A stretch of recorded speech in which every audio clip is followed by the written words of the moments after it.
do you want them to look at it while you're presenting? Okay. Then let's see. Hi, thank you for coming. We'll put some water for you. All right, are we ready? Oh, thanks, man. Correct. So we got your guy in the end.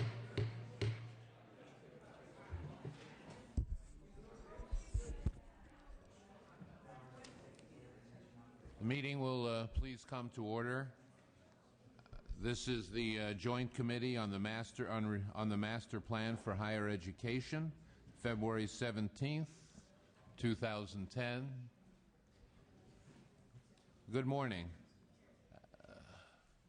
We're meeting today in the third of a series of what we believe are critical hearings on the Master Plan, which is in its 50th anniversary, and also therefore on the state of higher education, especially public higher education in the state of California at this time. As you know, many of us believe the public system of higher education, which is critical to our well-being, is at grave risk. 5 recent research reports, independent research reports, have said as much and have provided much analysis. Today's hearing is on the subject of affordability and financial aid. It follows 2 previous hearings. The first, a foundational hearing, and the second, a hearing on the subject of universal access. This hearing will be followed by additional hearings on the subjects of coordination, articulation, planning, financing, and accountability. Each of these hearings is critical in the undertaking that we have begun, which is a needs-based assessment on what the people of our state and our state require from our system of higher education. Each of the hearings and each of the topics are interrelated, of course. Today, in discussing affordability and financial aid, the committee will explore the full range of higher education expenses for our students and their families, fees, tuition, room and board, textbooks, debt, and their ability to pay, as well as the full scope of state, federal, and private financial aid available for students in each of the 3 public segments, as well as in our private institutions. We'll explore how financial barriers affect student access and success, and seek to better understand how these factors affect California's ability to meet our need for a highly skilled and educated population to maintain our globally competitive edge.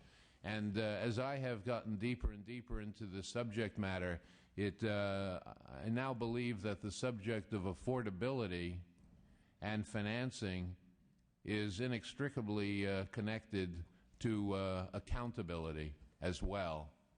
And, of course, all the aspects are connected, interconnected, access, articulation, financing, etc.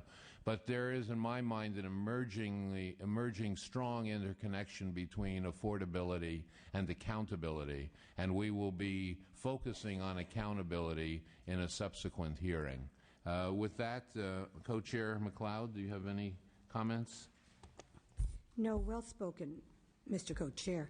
Of course, all of us as legislators know the students have come in and talked about the cost of colleges. So with that, we'll go with our hearing and see what we come up with today. Okay, and thank you to the members. We'll begin with our first panel, which is the Mr. Boyard and President Longenecker. Thank you for coming. The subject matter for the first panel is the promise of California's master plan, access through affordability. Certainly, if affordability is lacking, access is questionable. We will examine state and national higher education costs, financial aid, funding sources, and trends.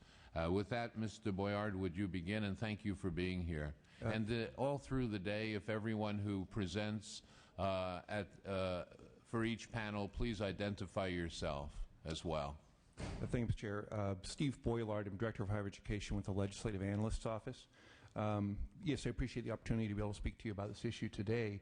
I've been asked to discuss what the master plan's promise of affordability is, as well as to assess kind of the status of the affordability promise today.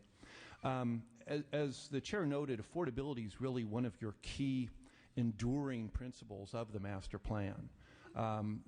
Really, it says that nobody should be blocked from an opportunity to attend higher education simply as a result of cost.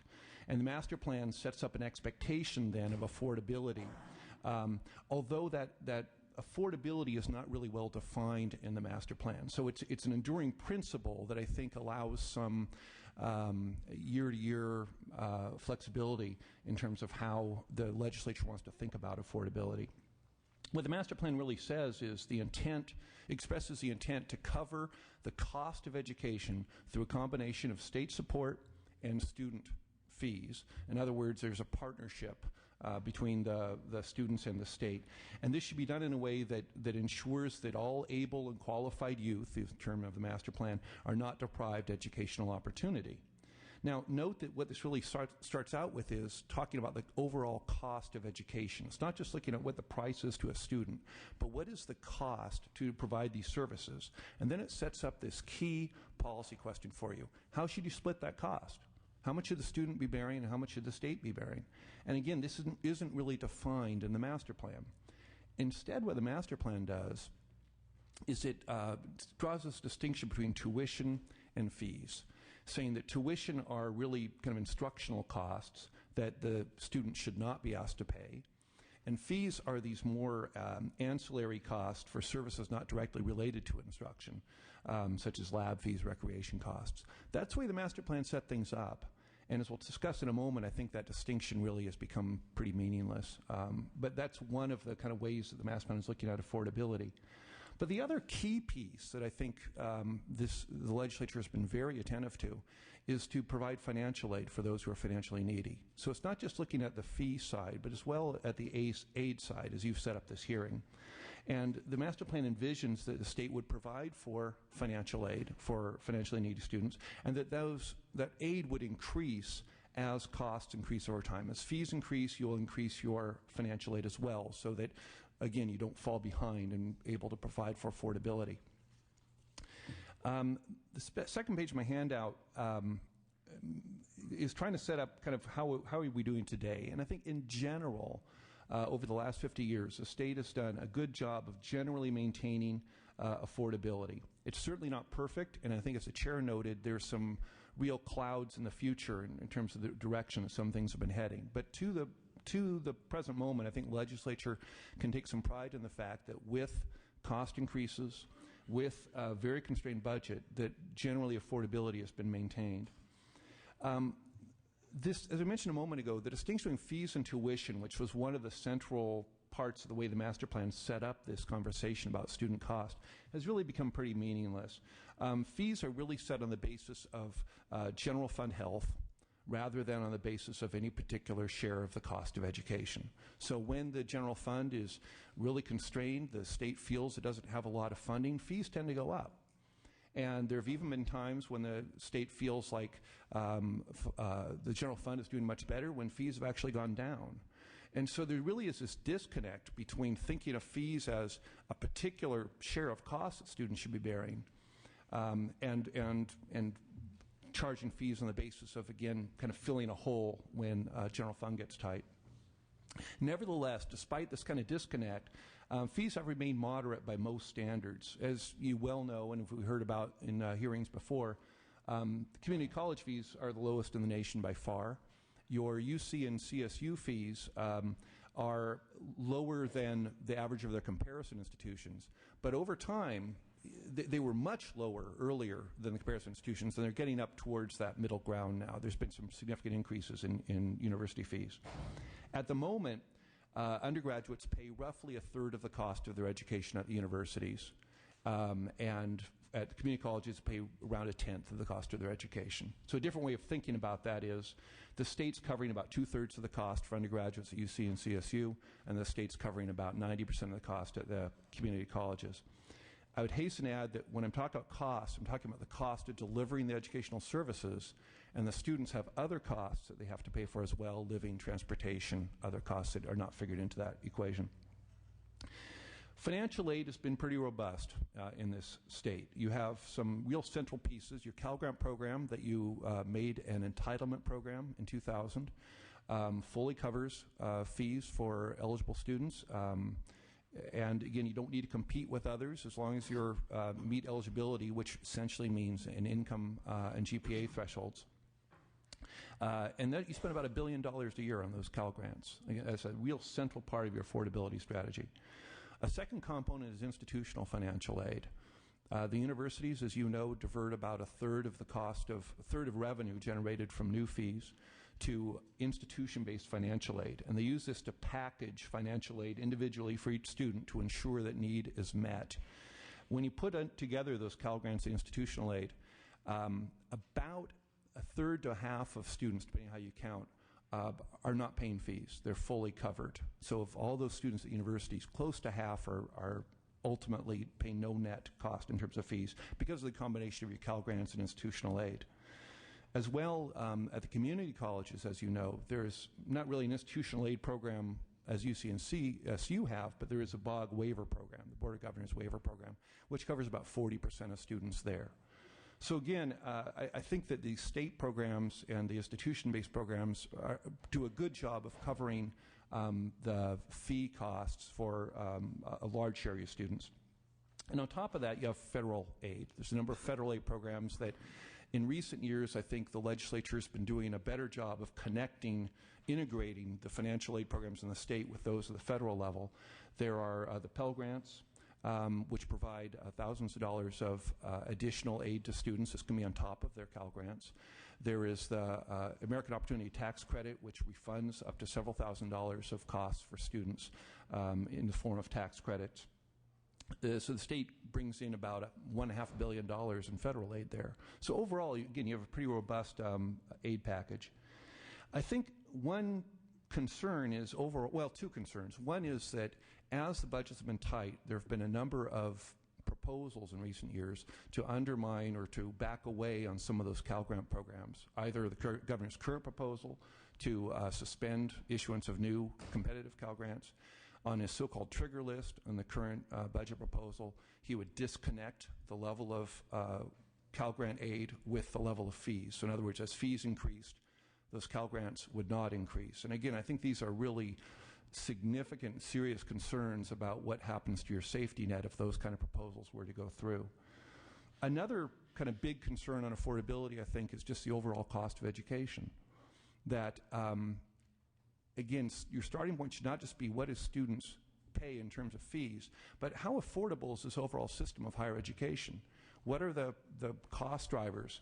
Generally, higher education costs have increased roughly with inflation over the last 5 decades. Since the master plan, higher education costs overall, what it costs to deliver per student services, has roughly tracked with inflation. At times it's been above, at times it's been below, but it's roughly tracked.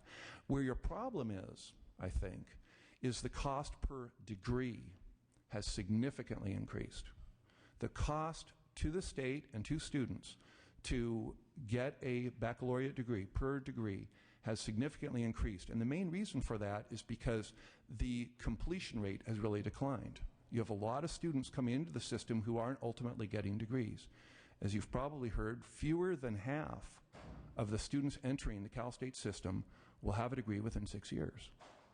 And so when you think about it in those terms, the cost per degree by the time a student gets through is really quite high. And I think that's ultimately what you want to be thinking about, because as PPIC and others have pointed out, what we need are people who are trained with adequate and appropriate levels of education in order to be functional members of society. Finally, on the last page, I leave you with 4 policy considerations as you think through the affordability issue. The first one is, when you think about affordability, there are really 3 interrelated factors, and you need to pay attention to all 3 of them. The first one that generally gets the most attention is just a sticker price. What is your level of fees? And again, I think over the last 50 years, the legislature has done a good job of trying to kind of keep a lid on how far fees go. Again, I think there's some storm clouds on the horizon. In the last couple of years, you've seen some very rapid increases in fees. But overall, if you think about it in terms of share of cost, the fees remain to date in the more moderate range compared to other states. The second big component of affordability is the availability of financial aid. This really just helps reduce the net price for students. Again, I think generally you've done a very good job in this area, but it becomes costly, and there are some threats, budgetary threats, to these programs you put in place. And the third one is the overall cost of education. What are the cost drivers? What makes it expensive in order to offer education at all? And you have to look at how much money is spent on salaries, how much money is spent on facilities, how much money is spent on equipment and administrative overhead. All of these costs affect affordability. Second big point is that fees can help promote affordability and quality. The fees are not in and of themselves the enemy. They are an important part of your overall funding structure. The fees provide billions of dollars right now in support to the universities and the community colleges, and that funding allows more access, it allows more program quality, it allows more financial aid. So again, I think that fees are an important component to your overall funding stream. They also represent, again, this partnership that I think the master plan envisions between students and the state, that students get benefit from higher education and therefore cover a portion of it, but frankly the public also benefits from higher education, and therefore the public through taxes and through state appropriations also supports higher education. And so the fees are an important element of that partnership. And fees also allow the state to target its higher education subsidies more selectively to needy students. And by that I mean, if you think about the cost of education as a pie, and if the cost of serving that student were all covered by the state, you wouldn't be able to serve that many students. If a slice of that pie is covered through student fees, you free up state revenue that you can then use either to provide more slots or to provide financial aid or to provide better program quality. And I mentioned quality several times because one of the problems, and I think we'll talk about this a lot more on the financing hearing, but one of the problems I think in funding for higher education is we tend to just think about how many full-time equivalent students can we fund? And the amount of money we spend per student has really been declining in recent years. And so what that means is, as you see this year, the institutions are enacting furloughs, they are reducing student services, they are reducing the number of classes available. So you can still serve students, but the quality of those educational experiences can decline if funding isn't provided adequately. So again, I would suggest that fee revenue allows you to target where your subsidy goes. It allows the students with the ability to pay to cover a portion of their education so that state funding is made available for some of these other needs like improving program quality and providing more access. Third big policy consideration is you should use financial aid, not fees, to ensure affordability for needy students. It's just another way of saying what I just said a moment ago, that if you try and make needy students, people of lower financial means, if you try and address their affordability by keeping fees low, you're spending a lot of money subsidizing students who don't need it as much. If instead you ensure affordability by putting money into financial aid programs that are targeted at students with financial need, and again, this has been what you've been doing, that really allows you to get a lot more access with the dollars you have available. And finally, this fourth policy consideration is pay attention to overall costs. Don't just hold down student fees, as important as that is to do, but hold down the overall costs of higher education, especially the cost per degree. And with that, I'd be happy to either take questions or move on to the next member of the panel. So when you say to keep down the overall cost, are you talking about faculty salaries? What are you talking about? A number of pieces. Certainly, your personnel costs are one of the main cost drivers.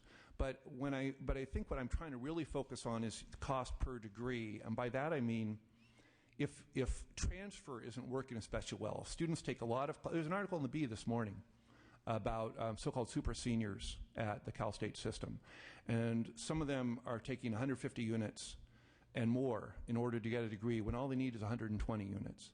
And they're taking extra classes either because they change majors or because they aren't able to get the classes they need at a particular time and they need to maintain a certain course load in order to receive financial aid. So what you have are students who are consuming far more educational services than they really need, and that is creating more cost by the time the degree occurs. So the transfer mechanism, the time to degree, articulation, among courses, student preparation, the amount of remedial education you need to take, all these increase your cost per degree. And so if you can become more efficient in those ways, you can get your budget at whatever level to result in more education. So then consequently, you then are advocating for that there's the availability of the classes that students actually need and that they should always be open. That we have enough classes. I wouldn't go so far as to say we have enough. I haven't done that evaluation. I guess what I'm saying is at the margin, when you think about affordability, there's a number of things you want to look at. You want to look at the fees, you want to look at financial aid, but don't forget the starting point of what does it cost and are the things you can do to reduce the overall cost. And I think that what I'm pointing to is there is a considerable amount of inefficiency in the system where, and this is a tough one because you don't want to necessarily say that students should not be permitted to change majors if they learn better that they aren't on the right track. I'm one of those people who did change my majors. You don't want to tell students they can't take an extra class here and there for breadth. But again, you have to make a decision of how far does it go. And I think the article this morning made a very good case that there's a number of students who are taking 1.25 times the number of classes they really need. And how can we improve the system with better advising, with better class availability in order to ensure. There's another thing that the Cal State's looking at doing is maybe after a certain number of units, the state stops subsidizing those students' education. So you can take as much education as you want, but it's after 110, 120% of the number of units you'd be required, the taxpayer's not going to pay for it anymore, and instead we're going to support another student who hasn't yet had those opportunities. So these are things that in an ideal world you wouldn't have to do. But what I'm suggesting to you is they are better approaches than simply raising fees further or other solutions to the budget constraints you're faced with. Mr. Portantino. Yeah, a couple of questions. On the financial aid side, do we keep the statistics or the number of students who need financial aid who aren't getting it? And how do we do better? Are there specific recommendations to increase the level of participation in financial aid for our most needy California students? It varies by segment, and the short answer is I don't think there's any reliable, explicit data that has the numbers that you're talking about. I know at the community colleges, there's been a large concern that there are students who are eligible, say, to receive Pell Grants, but that they don't apply, either because they're scared off by the FAFSA or there's a number of reasons. And one thing that you funded in recent years is better outreach programs in order to make students aware. Another thing you can do and that you have done is provide more funding for financial aid counseling on campus to assist students. Other things that have been discussed is maybe as a student applies for a BOG waiver, which is pretty easy to receive, to require or to strongly encourage the student also to fill out a FAFSA. So I think that's one of the areas where we're not doing especially well. Another one is in federal tax credits. There's a lot of money students can get back in the form of tax credits when they or their parents file their taxes, and the participation rate is actually pretty low. UC and CSU are in, I think we have less of that concern. Partly the students are a little more sophisticated, their families are more sophisticated on using financial aid, and partly the way particularly UC has set up their financial aid. You may have heard of their Blue and Gold program. And they really make an effort to really package and create an aid package for each student. They bring the student in, say, okay, you're eligible for a Cal Grant, you might be eligible for a Pell Grant, you're going to need to make an estimated family contribution, maybe a work loan expectation. But when we put all that together, there's some amount that isn't met. And what UC does is say, we're going to meet that through institutional financial aid. It varies by student. So I think, maybe that's more the ideal, whereas community colleges are kind of on the other end where there's some additional work needed. What was the last thing you just said? Community college? Where some additional work might be needed in order to ensure that students make fuller use of the financial aid that's available to them. Mr. Block? Thank you. Community colleges operate under something called the 50% rule, which says basically 50% of the general revenue they receive needs to be spent on instruction in the classroom. Do you have a sense for UC CSU what percent is spent on instruction, that is faculty salaries? I do not. I can certainly get information for you. But I'd be interested when we do our finance session to get that information, because it seems to me that, following up on your response to Member Portantino, community college students need ancillary support services more than CSU or UC students, counseling services, financial aid assistance. So if community colleges are restricted to 50% being spent outside the classroom on those kind of services, I'm just curious, again, whether we see more or less being spent at the UC and CSU. And that's a good question, and certainly something we'll be able to come up with for you. I guess I would add to what you're saying that as we talk about things like increasing efficiency and completion, et cetera, that a lot of your ability to make those kinds of improvements lies on what's sometimes called the wrong side of the 50% law, that financial aid counseling, student counseling, these are things that are not direct classroom instruction, but they certainly are critical to the ability of students to succeed.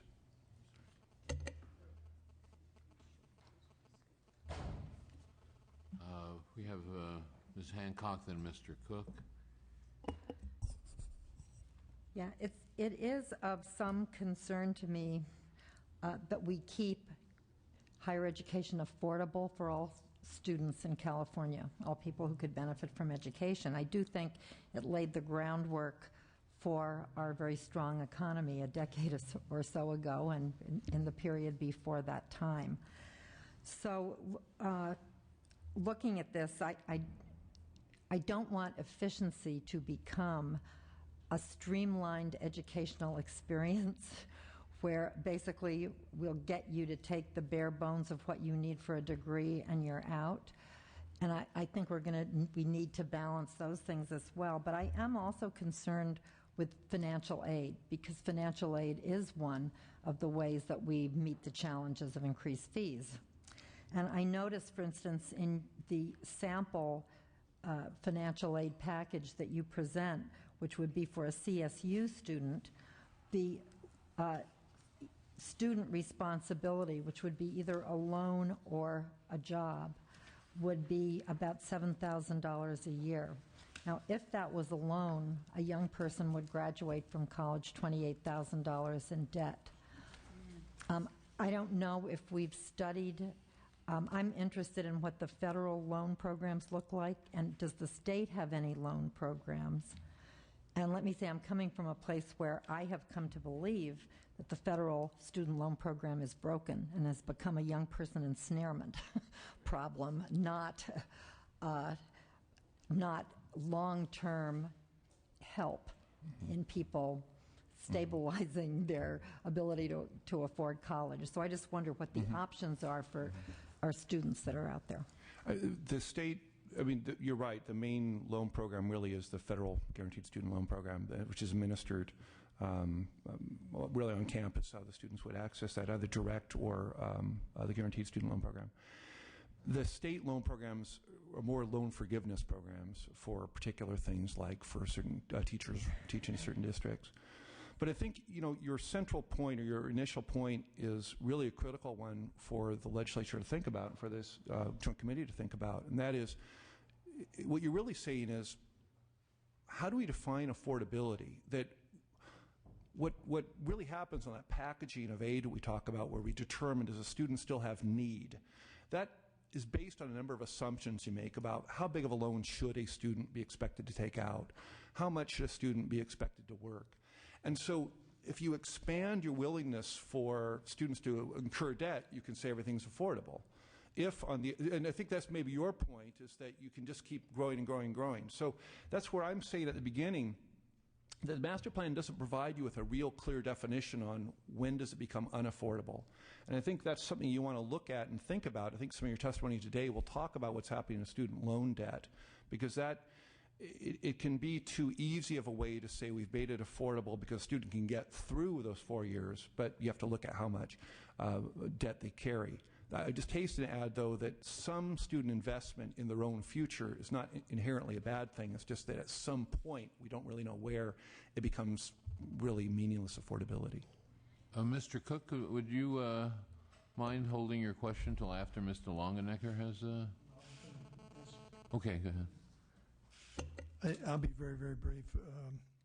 I just wanted to underscore what you were saying. I think you made a very good point. We're talking about the master plan, but oftentimes you need a plan for the students on where they're going to go, particularly in community colleges. And I agree with you completely. As somebody who's taught at the UC system, Cal State, and community colleges, it's the community college students that are often adrift in where they're going.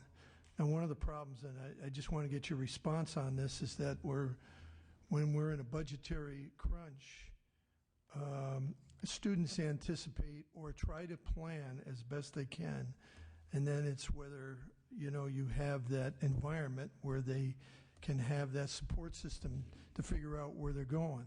But when we're in a crunch, they plan on taking such and such a course that they needed, and that's usually not a problem the first year. It's community college, it's a second or sometimes a third or fourth, sometimes a fifth semester, and it's not offered because it's one of those select courses. So here you need these courses to transfer or to finish your degree, and boom, okay, here we go again. And that's when they start looking around for another degree or what have you. You got the pressures of the job, the family, et cetera, and it just accumulates.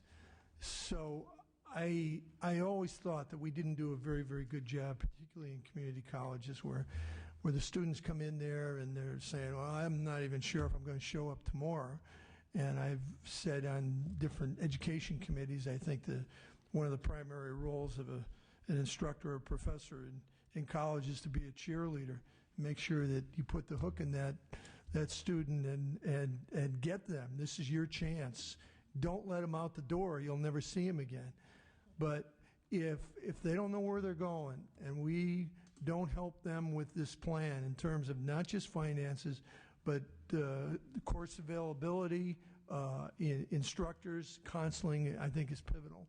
And I just wanted to get your response on it. Very briefly, I think the main point that you're making, that I think this joint committee is kind of central to all the work you're doing, is the idea of predictability.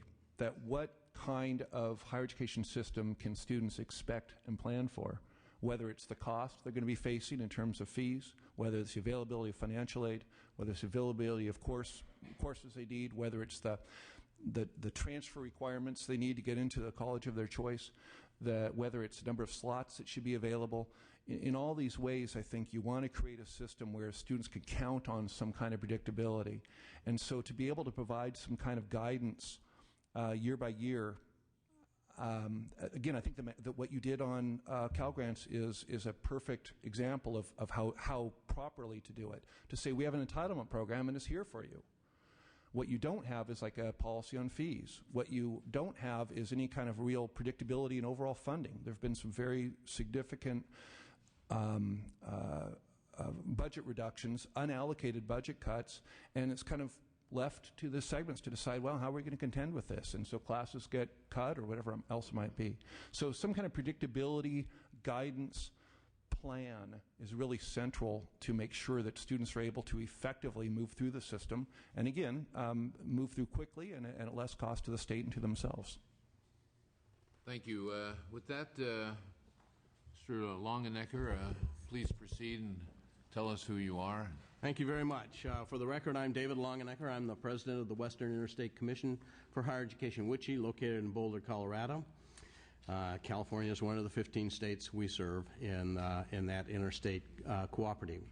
I want to thank you very much for coming all the way from Colorado to grace our hearing and from vacation as yes, well. Actually, I came from Puerto Vallarta, so it was even more of a sacrifice here. Well, double thanks. Yes. Well, it's a real pleasure, and I appreciate the invitation to be part of this conversation. I'm going to be talking about affordability and financial aid. In California, we sort of split up some of the discussion, and I'm going to suggest that what you've got is a pretty good story, but maybe not so much. And I'll talk about what I mean by that as we go through this. What did I do here?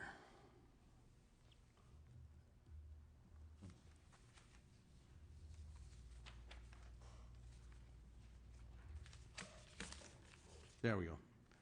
I'm going to talk first about the macro story. And for you in California, things what you'll hear is some repetition of what Steve was talking about.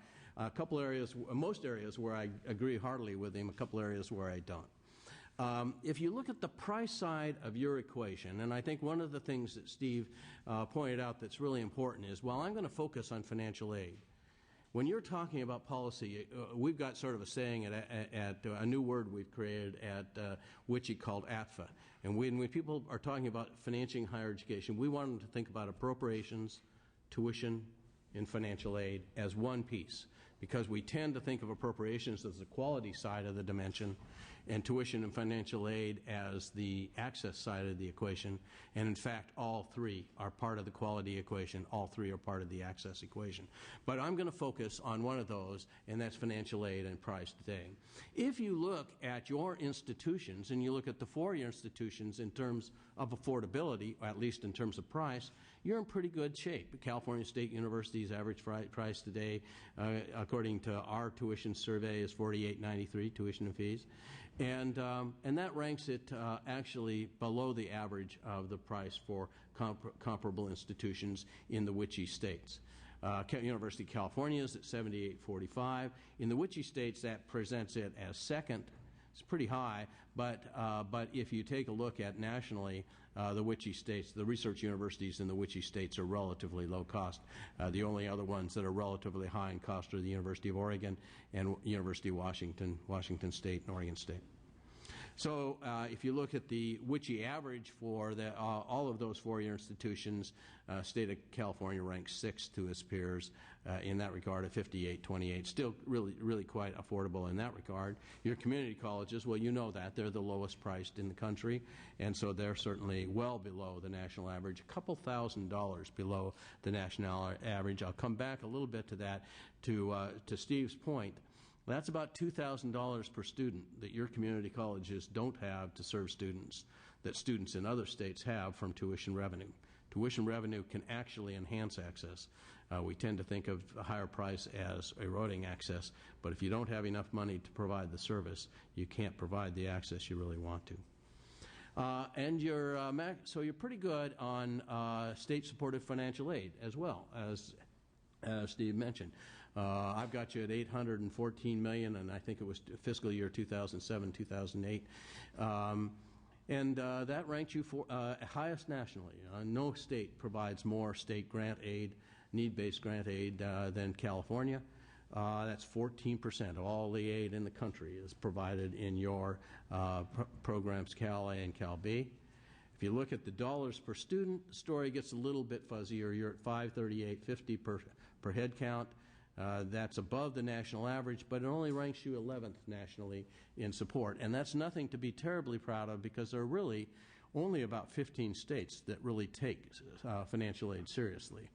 So you're no longer really the leader in financial aid that you were at one time.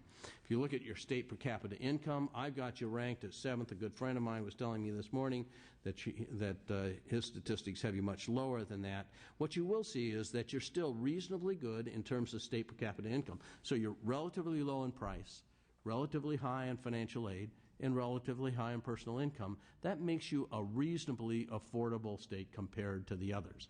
What you will notice is that even under my statistics from 2007, which may no longer be as accurate, you've dropped out of that tier of states that really have the highest incomes in the country. There are about 6, and then there's a whole bunch that are sort of at the next level and slightly decline. What's this? If you're pretty good, how can I say that maybe you're not so much? Well, here's what. If you go beyond the macro level and you start looking a little bit into the weeds there, you'll see that it's really clearly a mixed bag. And the reason for that is, in fact, your tuition and financial aid mix. I'm going to talk a little bit about that. Now, I'm going to speak from an article that we put together with the National Conference of State Legislature, which he worked on with them. And we put together, there are 7 little briefs, and you'll be getting copies of this. And one of those is the States and Student Financial Aid, a mixed bag with mixed results. And it talks about how the states work in this area. And I'm going to talk about them. And there are 6 principles in this discussion. The first is that you need a clear philosophy for financial aid and identifiable, measurable goals. And there are a number of ways in which states do that today throughout the country. One is that many states focus on access, and I would argue that essentially that's what you've done in California, is you've focused mostly on access, making it possible for people to afford to go to college. Other states focus on merit, and almost exclusively on merit. Merit is a significant component of yours. Cal-A grants are merit grants for all practical purposes. And generally there are 2 types of merit programs. There are those that are done to reward academic excellence, that students who perform at high levels should get some benefits from, should be rewarded for doing so. And there are those that are designed primarily to keep the best and the brightest in state. And if you look at the state programs around the country, they tend to fall into one of those 2 camps. Then the new set of programs that are evolving are ones that focus not on just access, but on access to success. It's along the lines of what Steve was talking about. You've got high participation, high and relatively low cost per student, and extremely high cost per degree. Well, how can that happen? It happens because your students enter but don't finish. And so many of the new financial aid programs are being designed around ways to not only help students get into college, but to keep them there and to reward them while they are there. And one of the most significant ways in which states are doing that is to incentivize those students to prepare better to go to college. Now, you've got some good programs started here in California, and the one that came out of the CSU system that works to get students to take their remedial courses in high school is an excellent example. But what you really need to think about if you're going to continue a merit program is that driving students to prepare well for college as well as to get high grades. And then a number of the financial aid programs are also focused on trying to be as cost effective as possible. My favorite of all of the new programs is the Oregon Shared Responsibility Program. I'll come back and describe why that's my favorite in a couple of minutes. So let's take a look at how California measures up in these sort of new ideas. Well, the Cal Grant program, this is your goal. Educational Opportunity Grant Program to assist students in paying for college education. There's nothing wrong with that, but it's not very exciting in some respects. The Cal-A's program, it's described as a program to provide grant funds to help pay tuition and fees. That's a nice strategy, but that doesn't sound like a goal to me. If you take a look at Cal-B, it's to provide grant funds for access costs for low-income students in an amount not to exceed $15.51. At least that's what I have in I got off of the internet. I think that's still the case. It's been that way for years. Yeah. I'll come back and talk about, does that sound like a really robust goal? These sound more like strategies, if you will, to me, than goals in the programs.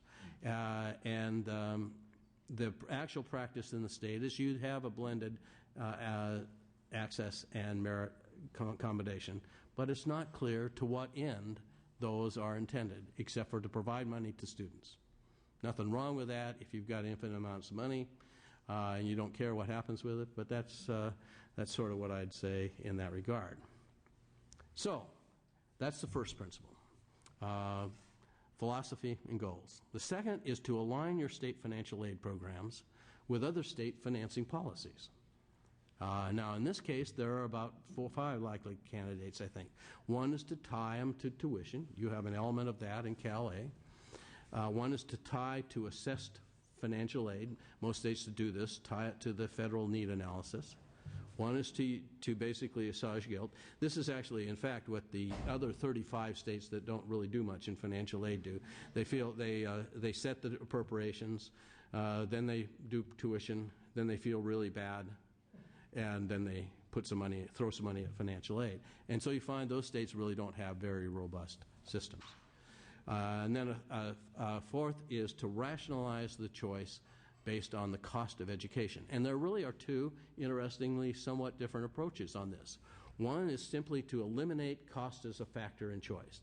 To say, I used to use this line all the time when I worked in Minnesota, that we were trying to make it possible for a student to choose the education that best met their needs regardless of price. The other is to create an affordable system, but one where there is a cost of choice. If a student chooses a more expensive institution, that they're able to do so, that there's a way in which they can afford for that, but there is a cost of choice. I'll come back to that discussion in a second. So how do you measure up? At the university level, Cal A is a pretty good story. It's well aligned with the merit objective of covering educational costs. You basically cover their costs. The implicit philosophy in that is that there should be no cost of choice.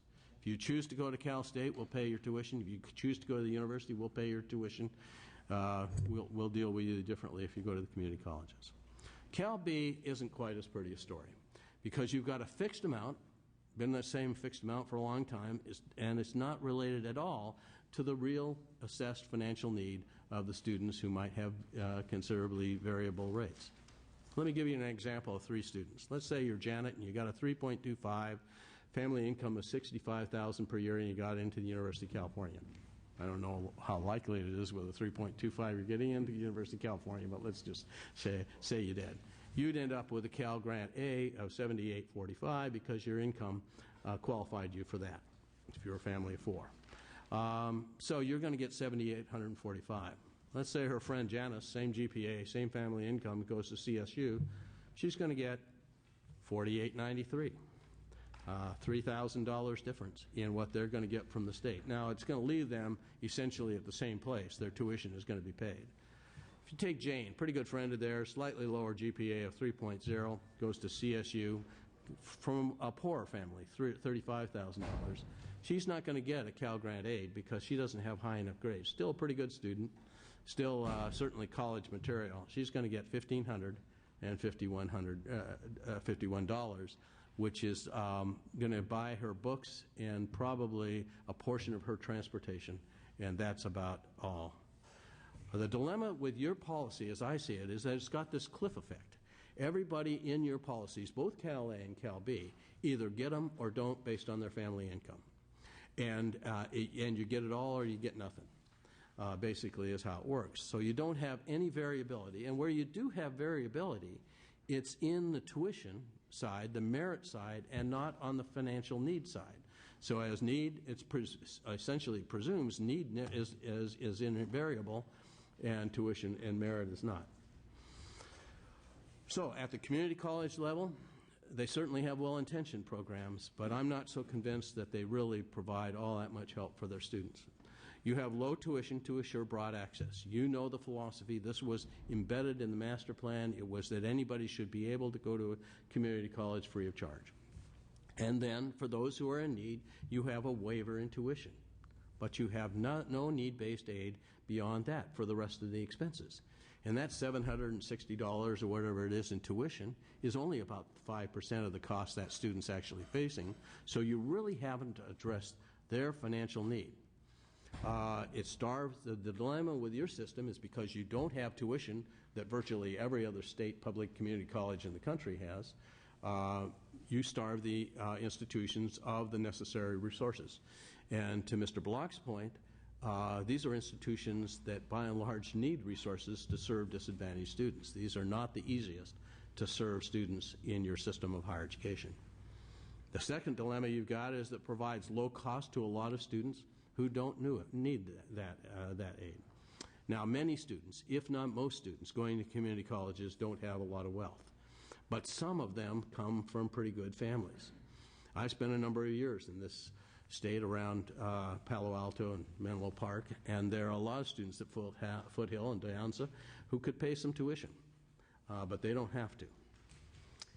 And the third is that it leaves those with real need facing financial distress, as I mentioned. They have those real costs of going to college that aren't tuition, and they don't have a way to pay for those. The general attitude in the state has often been is that's okay, the Pell Grants will take care of those. And Pell is a necessary, but it's not a sufficient condition to serve those students. Not only that, in the community colleges, you've got the report now from PPI and from the Institute at Sacramento State that show that Pell is significantly underutilized. So you've got this disconnect between the message from community college students and university students that leads to real inequities and a lack of transparency. It can actually be cheaper for a poor student to go to CSU or the University of California than to the California Community College in the system that you have today. So what makes for good state financial aid policy? The third principle, understand the significant partnership with the federal government in providing financial assistance. Whether you know it or not, you're a huge partner with the federal government. Steve mentioned this. Pell Grant is much bigger than your Cal Grant program, and the loan programs are an even bigger story than that. But you're not nearly as big a partner as you could be with some smart thinking. For example, there's no interaction. When the Pell Grant goes up or the Pell Grant goes down, there's no impact whatsoever on your Cal Grant program. Many of the states now have blended that. You know, the Pell Grant program is going up right now. That's helping a lot of students. But it could also be an integral part of your state policies if you thought that through. Furthermore, as Steve mentioned, you leave a huge amount of federal dollars on the table. Specifically at the community colleges, Pell Grants, particularly for part-time students, are grossly underused. There are Pell Grants for for part-time students, even for students enrolled less than half-time. But if they don't pay any tuition, they aren't eligible for those Pell Grants. And there are tuition tax credits for all students now. It used to be just for students whose families paid taxes. But now it's been made refundable tax credit with 40% of it refundable.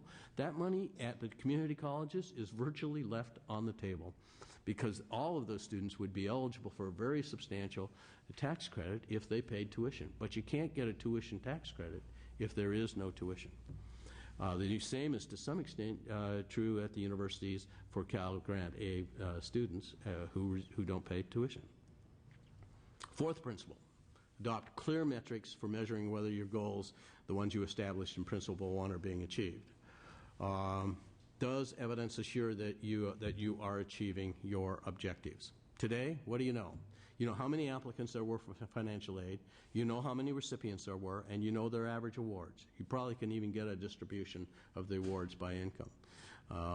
Diana Michelle will be talking to you about that later on, I'm sure.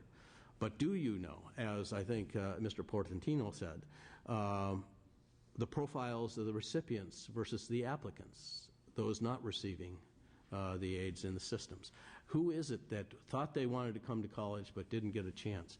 Who was it that didn't get aid? Did they come to college? Did they persist or not?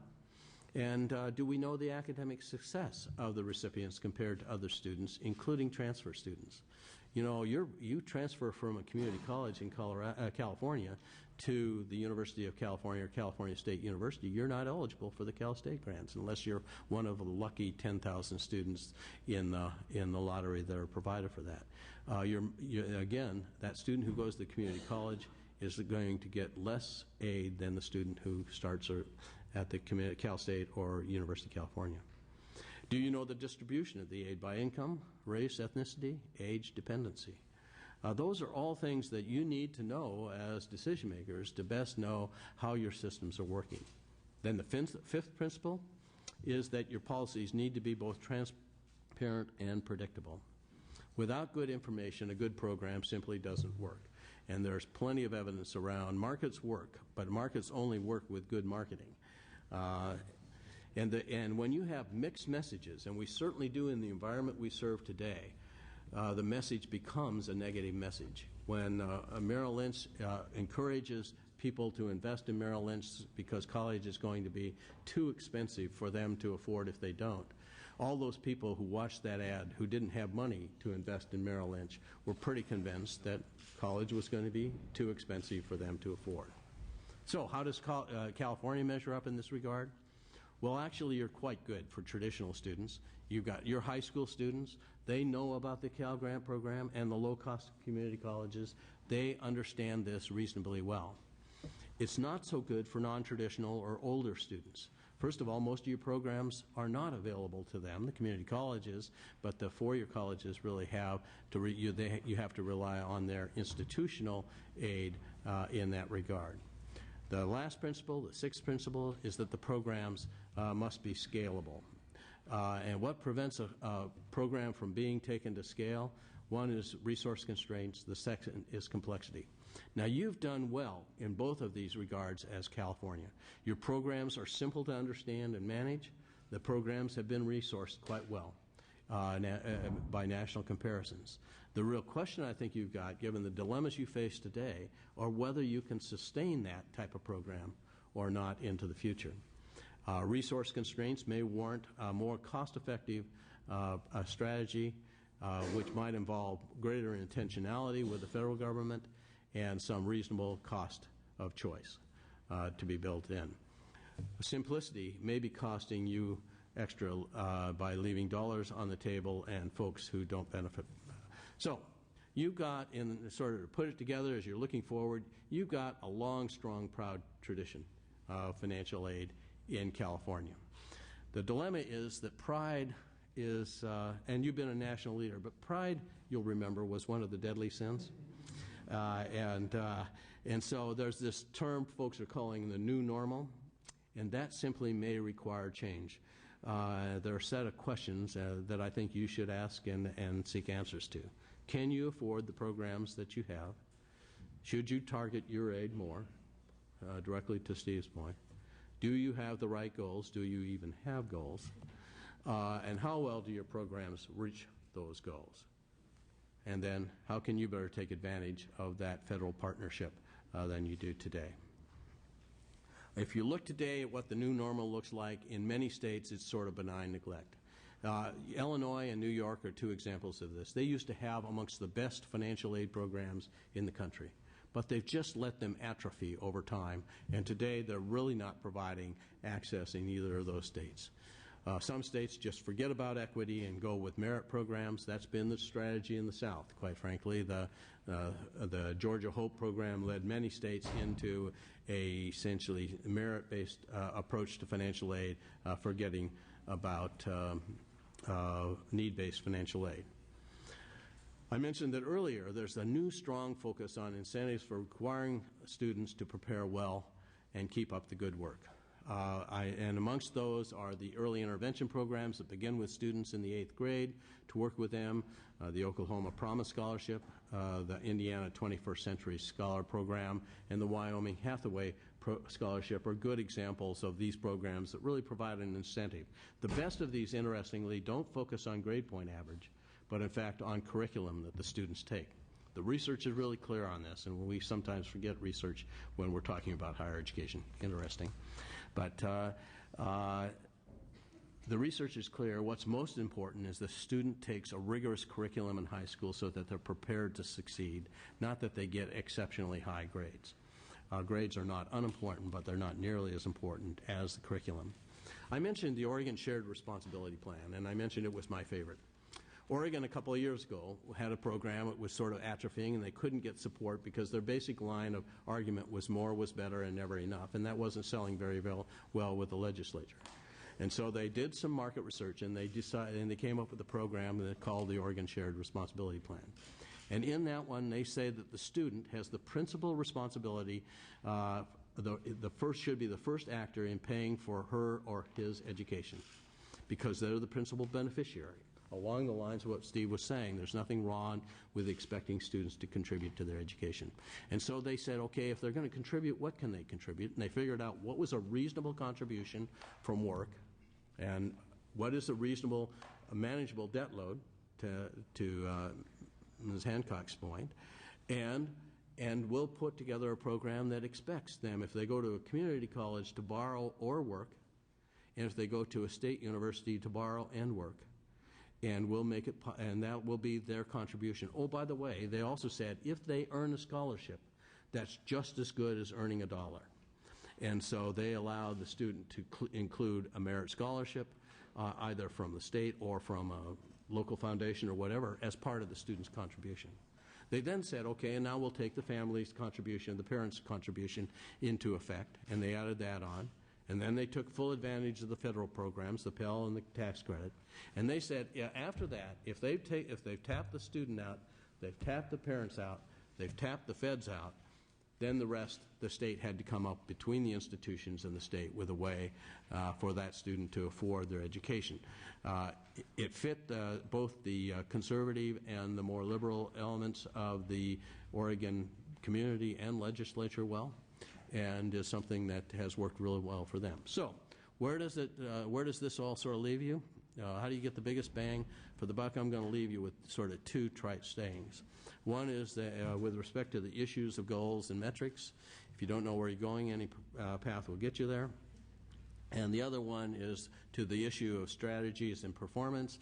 I'll use Albert Einstein's insanity is doing the same thing over and over again and expecting different results.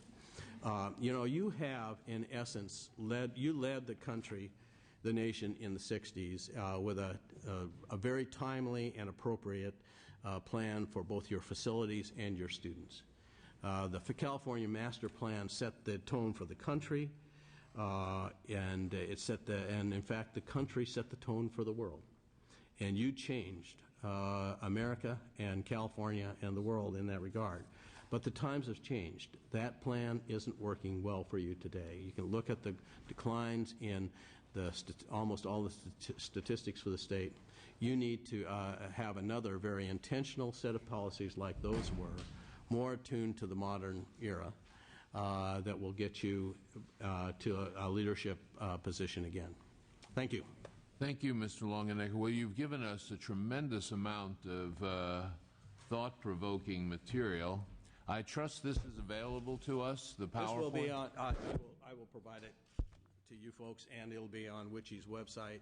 And it really, most of it comes out of this article, which you'll get a copy of, and I think most of the folks out there can as well. Because I know we certainly need to go through this and distill from it again the details. Well, and please let me know how we might be able at WICHE to help you in any further way. Right, I will. And with this, I'm going to ask for the next panel. We've fallen a bit behind. I want to ask for the next panel to come up, and with this, I'll turn the gavel over to co-chair Grady McLeod. We're a little bit behind, so we have till 10:40 with this next panel. So if each panel member there are three, Donald Heller, Diane Fuentes Mitchell, and Saffron Zomer, if you could each do like 10 minutes apiece.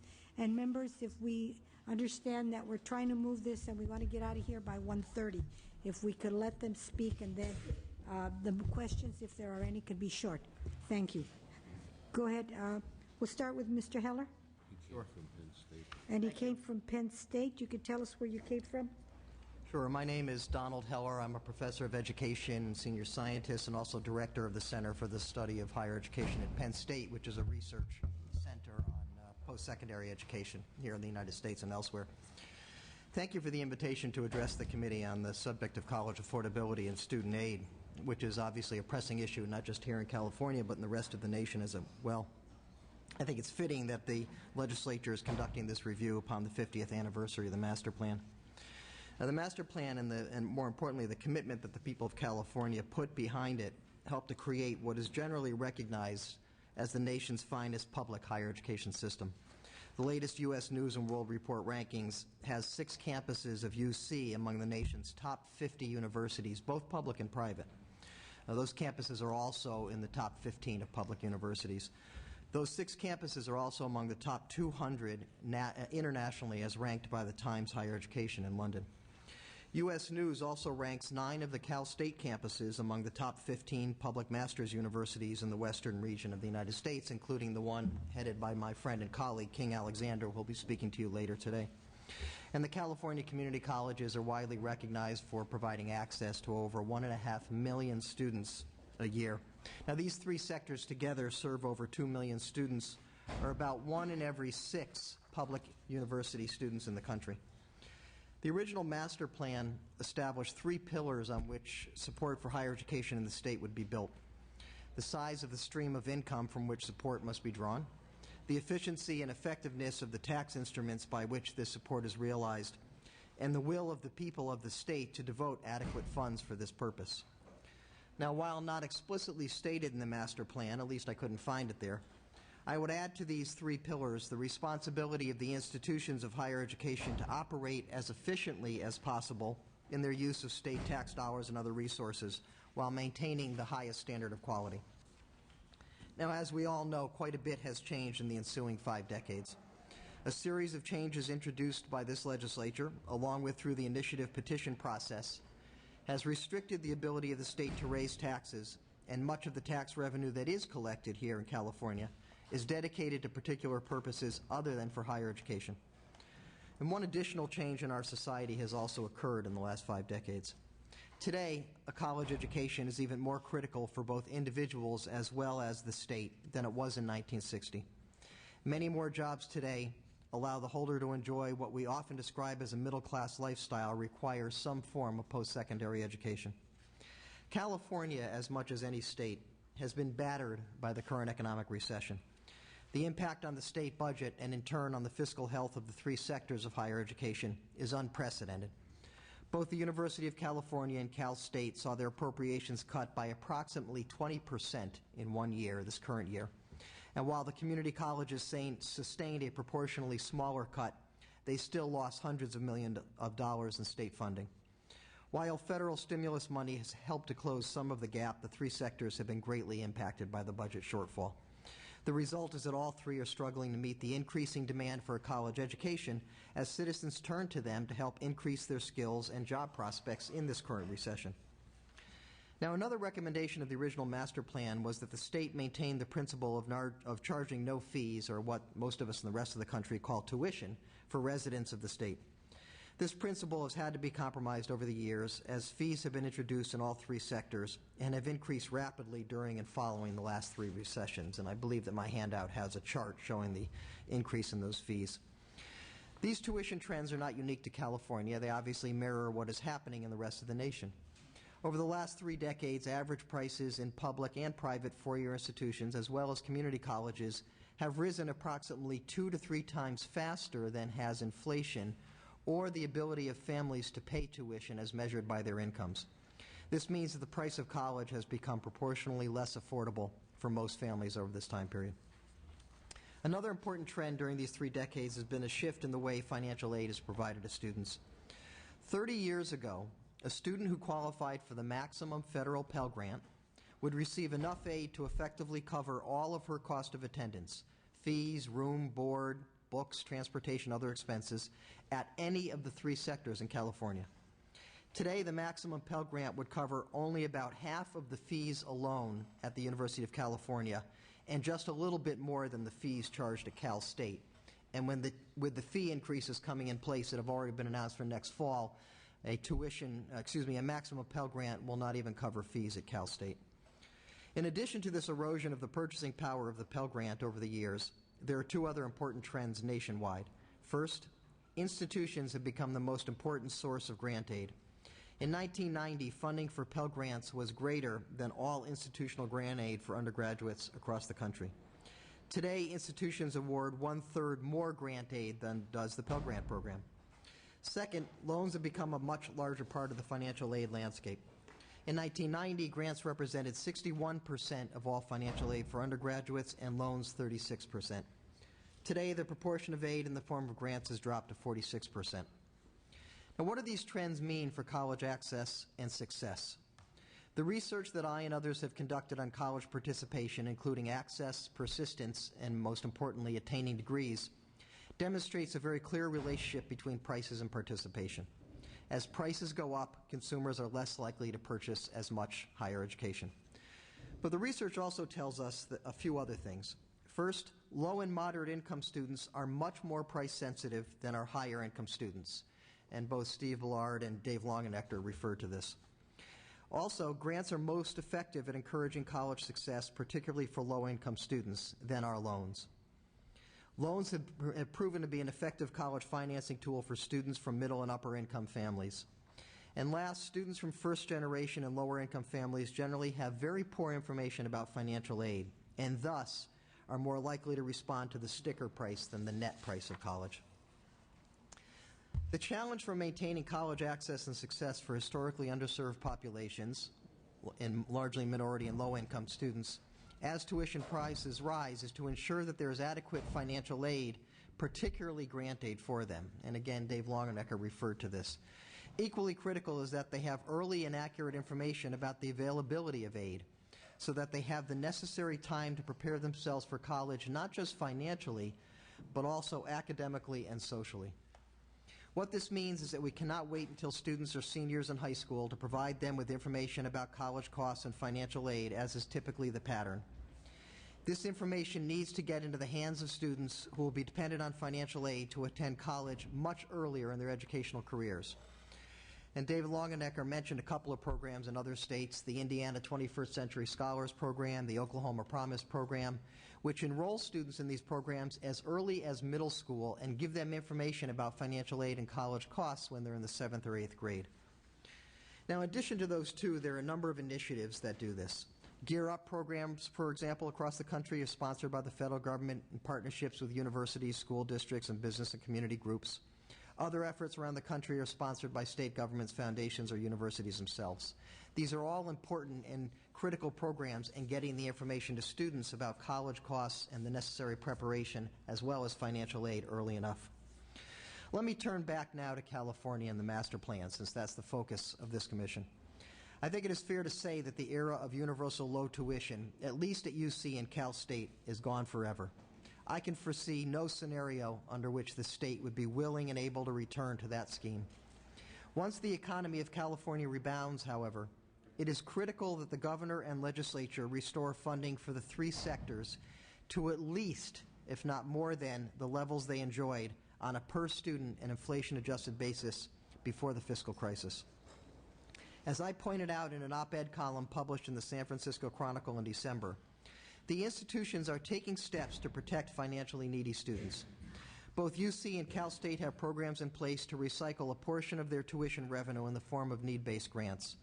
The UC Blue and Gold Opportunity Plan next year will guarantee that students with financial need and family income below $70,000 will not pay any fees. The CSU system has committed over $4 million this year in the State University Grant Program and awards grants up to $5,600 for needy students.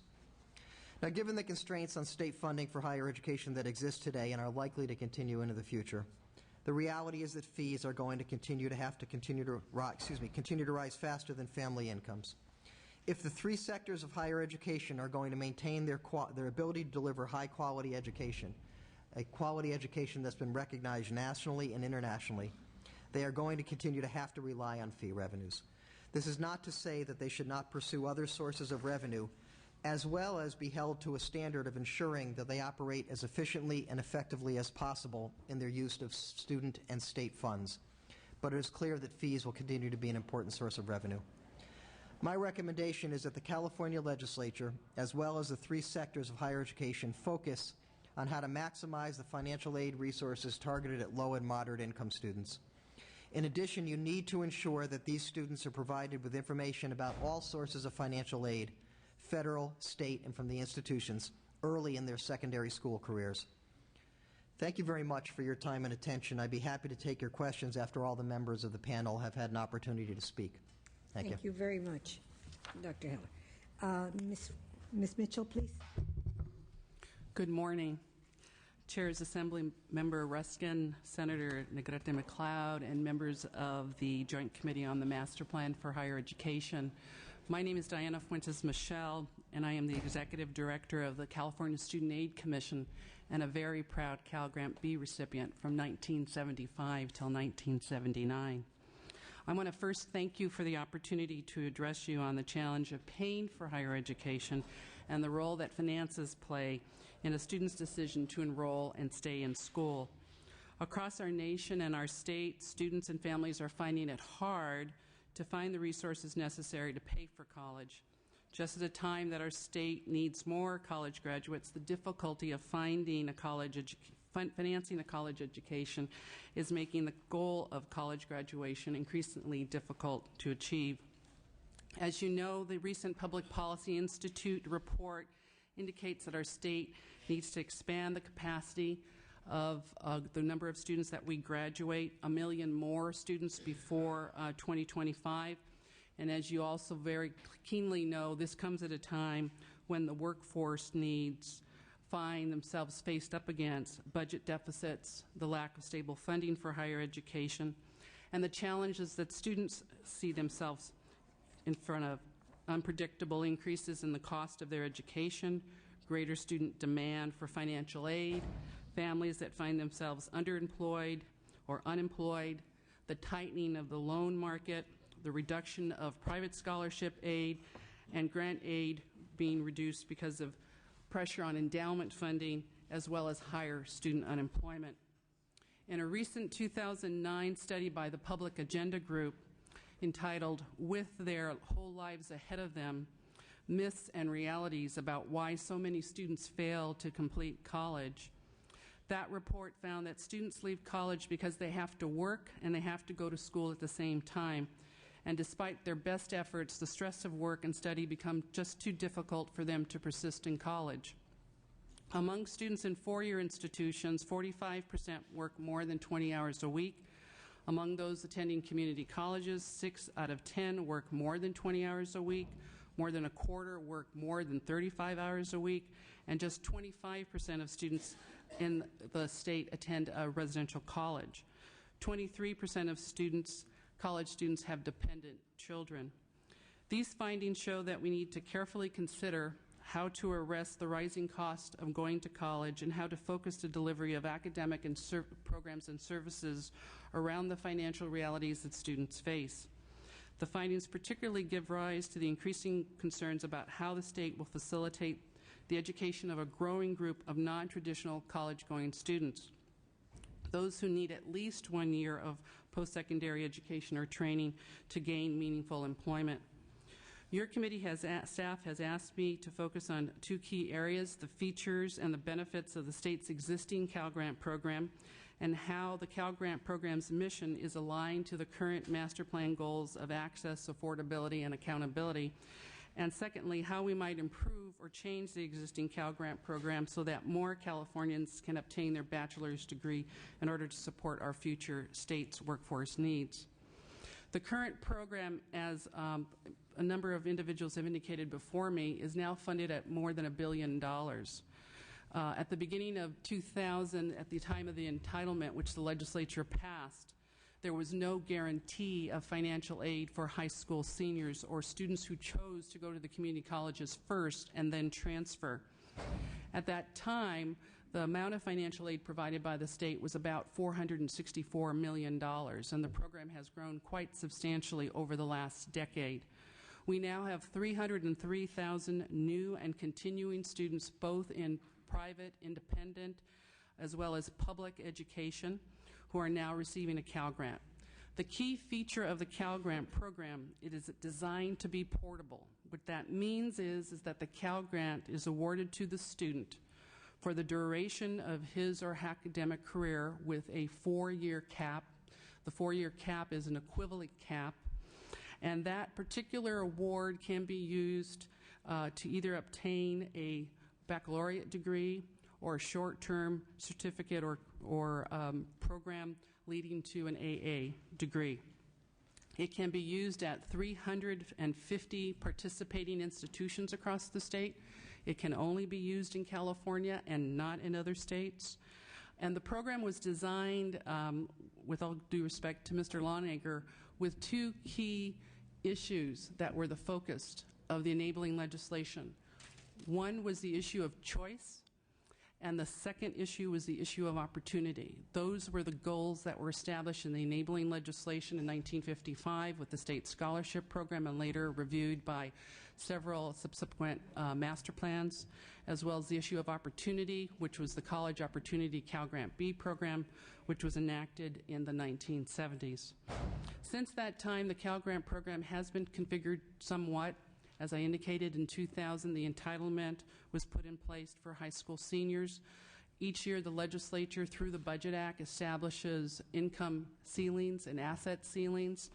Currently, your asset and income ceilings for a family of 4 is $80,000 for the Cal Grant A program and $42,000 a year for the Cal Grant B program. For those students who are not qualified for the Cal Grant Entitlement Program, they are eligible to participate in a competitive program. The enabling legislation, which established the guarantee for all high school seniors, set aside a pool of money for students who were reentry adult students. That particular program is overprescribed in California. We roughly have 6 qualifying applicants for every 1 grant that we provide. That grant typically goes based on a scoring system to the student who is the most neediest financially, as well as has the highest GPA, among other factors that are considered as part of the score. I want to speak to the issue of efficiency and effectiveness in terms of the numbers of students who gain access to education and training through the Cal Grant program.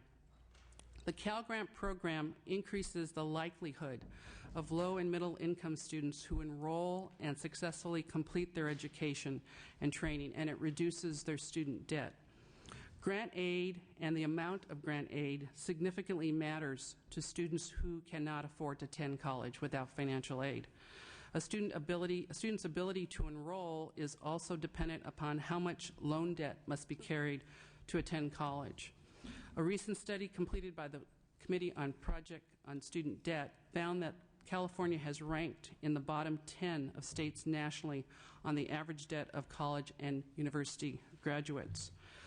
In 2008, an estimated almost 50% of students graduating from 4-year public and private schools in California had loan debt.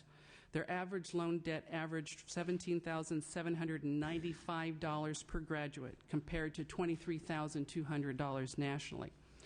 Debt at California public universities range roughly from $11,000 to $18,000 for each graduate. The Project on Student Debt has attributed... Excuse me, let me just interrupt to clarify. When you said that California ranked in the bottom 10 of loan debt, is that meaning, do you mean simply that our students had the lowest, were among the 10 lowest in loan debt? Among the 10 lowest in student debt. Okay, all right. The Project on Student... which is a good thing. That was, yeah, I couldn't tell if we were the low. I didn't know if you meant we were among the lowest in providing high loan debt. Right. That particular report indicated that the lower debt of California students is directly attributed to the Cal Grant program being in place at a statewide basis, and that was, in essence, the finding in the report. The Cal Grant program is also a proven investment. In other words, it's an investment with proven return.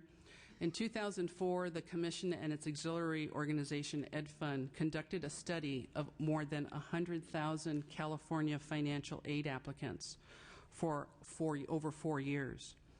And one of the key factors that this particular study found was that receiving a Cal Grant was a key motivator in staying in school. The report found that 73% of all Cal Grant recipients are continuously enrolled in a 4-year institution after they initiate their award. 85% are enrolled somewhere in higher education after they initially receive a reward 4 years thereafter. The study demonstrates that a Cal Grant stands out as a factor in a student's ability to persist, regardless of other factors that may influence student progress towards achievement goals such as family background or prior academic achievement. I want to also just talk to you about the importance of one of my colleagues' remarks in terms of making students aware of financial aid. As many of you know, the cost of higher education can contribute and can be observed to be a barrier, particularly among low and working class parents, to establishing a goal of attending college.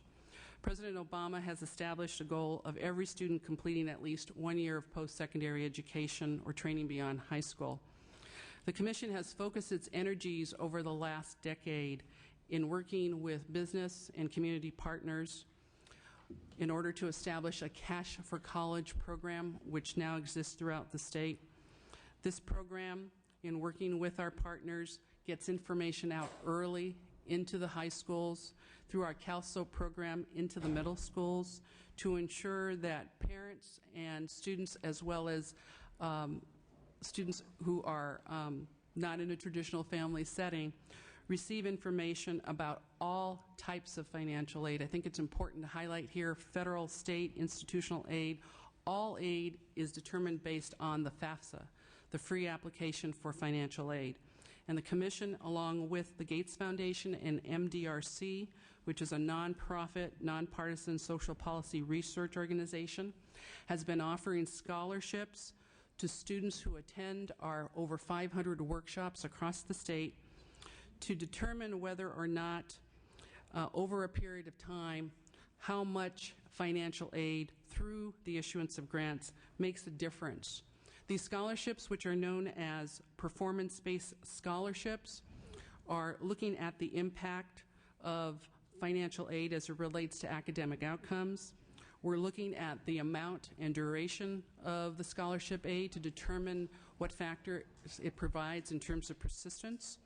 We're looking at the types of students who do better with the scholarship aid provided, and we're looking at the impacts in terms of student academic motivation, behavior, and work. Lastly, I want to get to the issue of recommendations. As I indicated, each year the legislature and the governor determine the appropriate amount of funding for the Cal Grant program. By establishing an income and asset ceiling for qualifying students, you determine annually how many students receive financial aid through the guarantee. Over the last 10 years, we've seen an increase, as I indicated earlier, in the number of reentry adults who have applied for financial aid and who we turn away because of lack of resources. We have maintained a cap over the competitive program for the last decade. We have only 22,500 awards for these particular students. In addition, in the effort to look at workforce training and workforce development, and I know the legislature is looking at this issue through the select committee process, the Cal Grant C program provides resources to students who are seeking short-term training certificates in order to enter the workforce.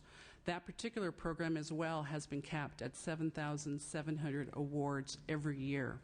The Commission receives many more qualified applicants, both for the competitive program and for the Cal Grant C program every year than we could actually meet in terms of the demand. These are two particular areas that I would encourage you to look at and focus your efforts in terms of looking at where the jobs need to actually find the workforce and to make some connections between the competitive program, the Cal Grant C program, and the workforce needs of the state. The C program is the short-term study program for work certificates? Correct, 7,700 awards, and the competitive program is 22,500. Both programs have been capped since 2000, 2001. And is that the 6-to-1 ratio? The 6-to-1 ratio is the competitive program. The Cal Grant C program, the way the application period is set is that we have a short window because we know we don't have many awards, but the number of qualifying apps is usually 2-3 times as many, even though we're trying to manage expectations in that particular program. And that's primarily a community college program with proprietary schools as well participating in that program. That's Cal C? Cal Grant.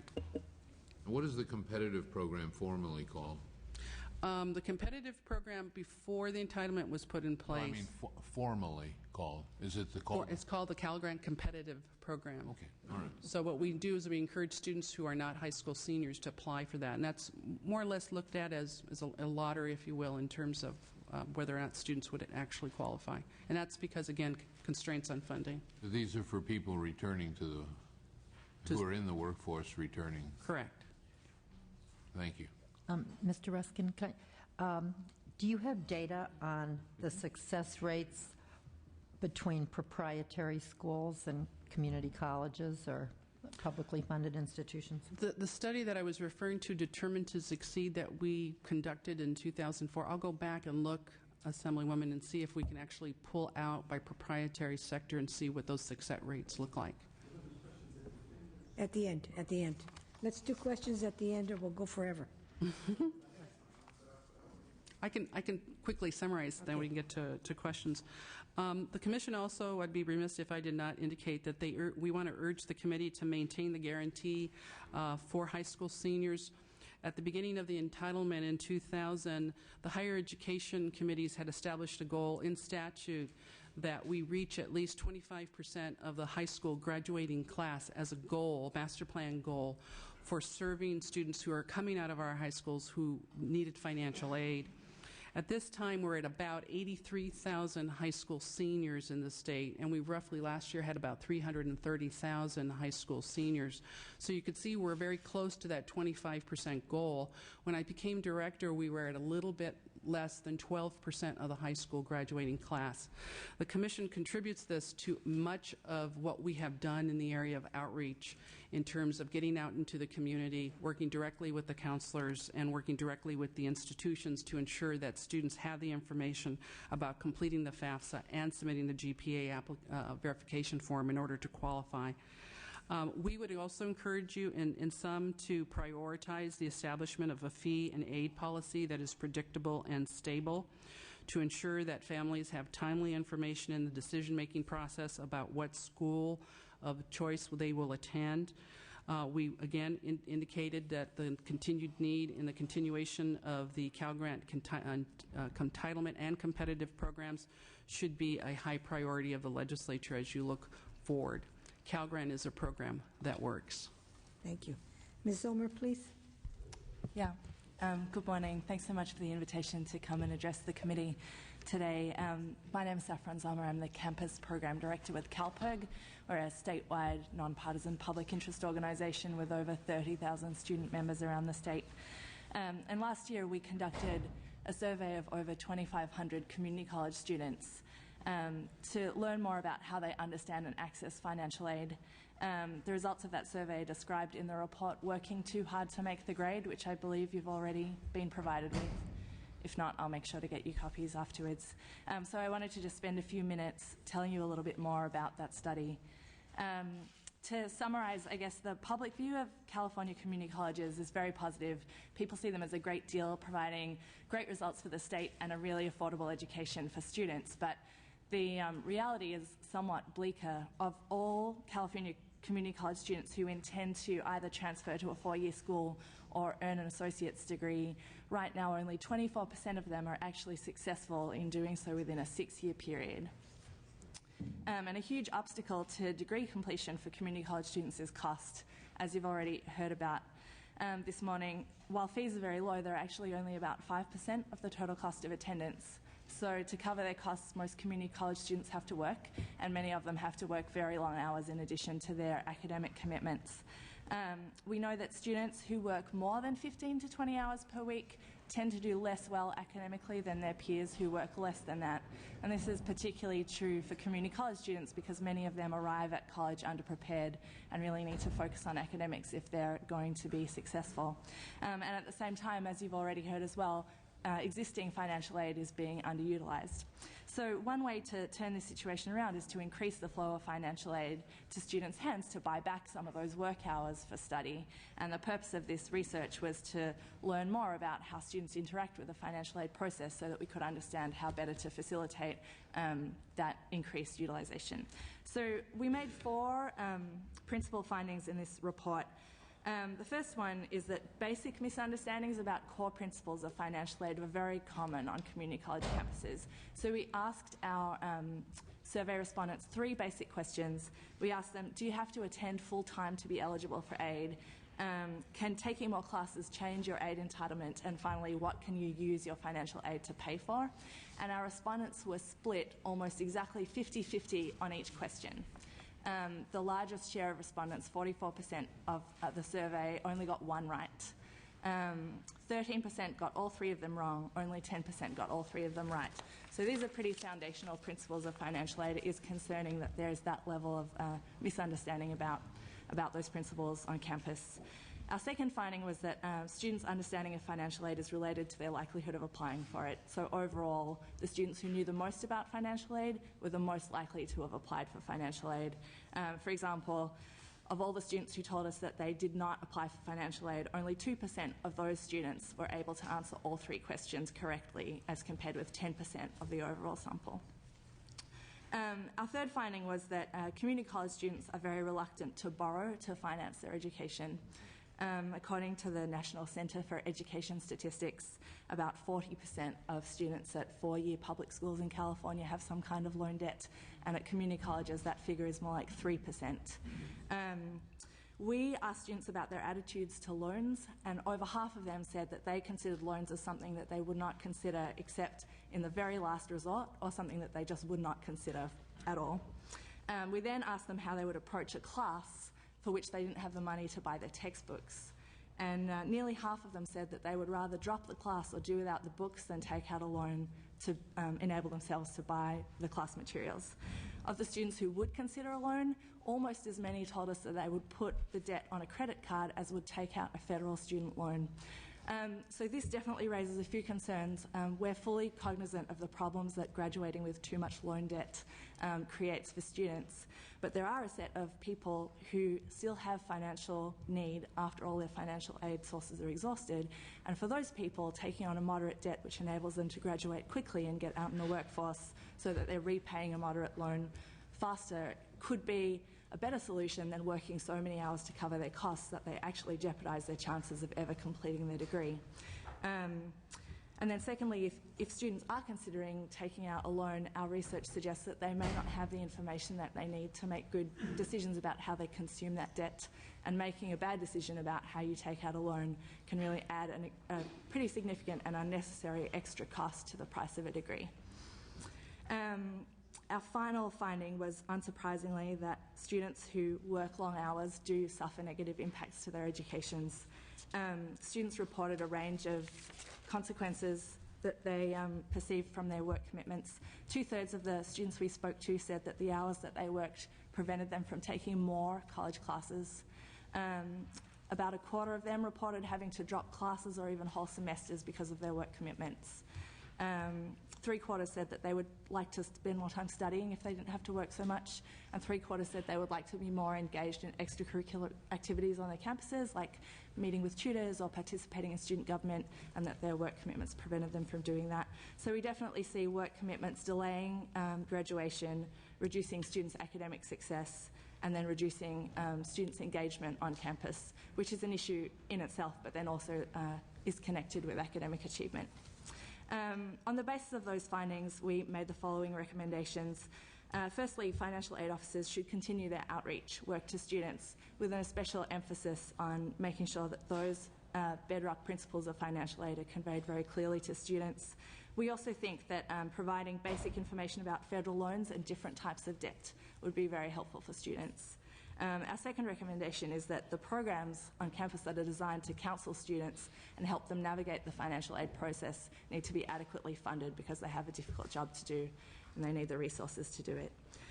Thirdly, we recommend that financial aid officers prioritise the FAFSA over the BOG waiver and make sure that all students who need help to fill out the FAFSA get the help that they need.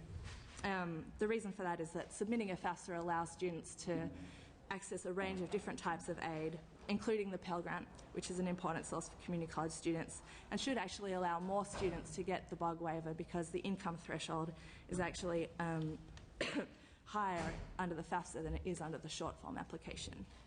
And then finally, we just see a need to really recommit to the crucial investment that these financial aid programs are and make sure that we're funding them at levels that enable students to afford to be effective students, focus on academics and graduate successfully.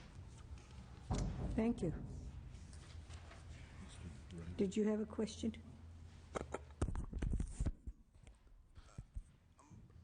I come, I guess, at this probably a little different than do a lot of folk, because legislatively I started off kind of in battles with private post-secondary schools. I don't make a separation between, say, the University of California and the Bryman School. At the end of the day, to me, they're all career colleges. The reason I go to UCLA is because I want a job. And the reason I go to the Bryman School is because I want a job. I would almost like to see us do something, say, in financial aid. Here's a question, that there ought to be some relationship to the major you take, the likelihood that you're going to get a job. Because I don't know that we should necessarily subsidize all majors in the same way. If someone were going to teach at an inner city school, for example, I'd like to see us give them more subsidy than someone who majored in Russian literature.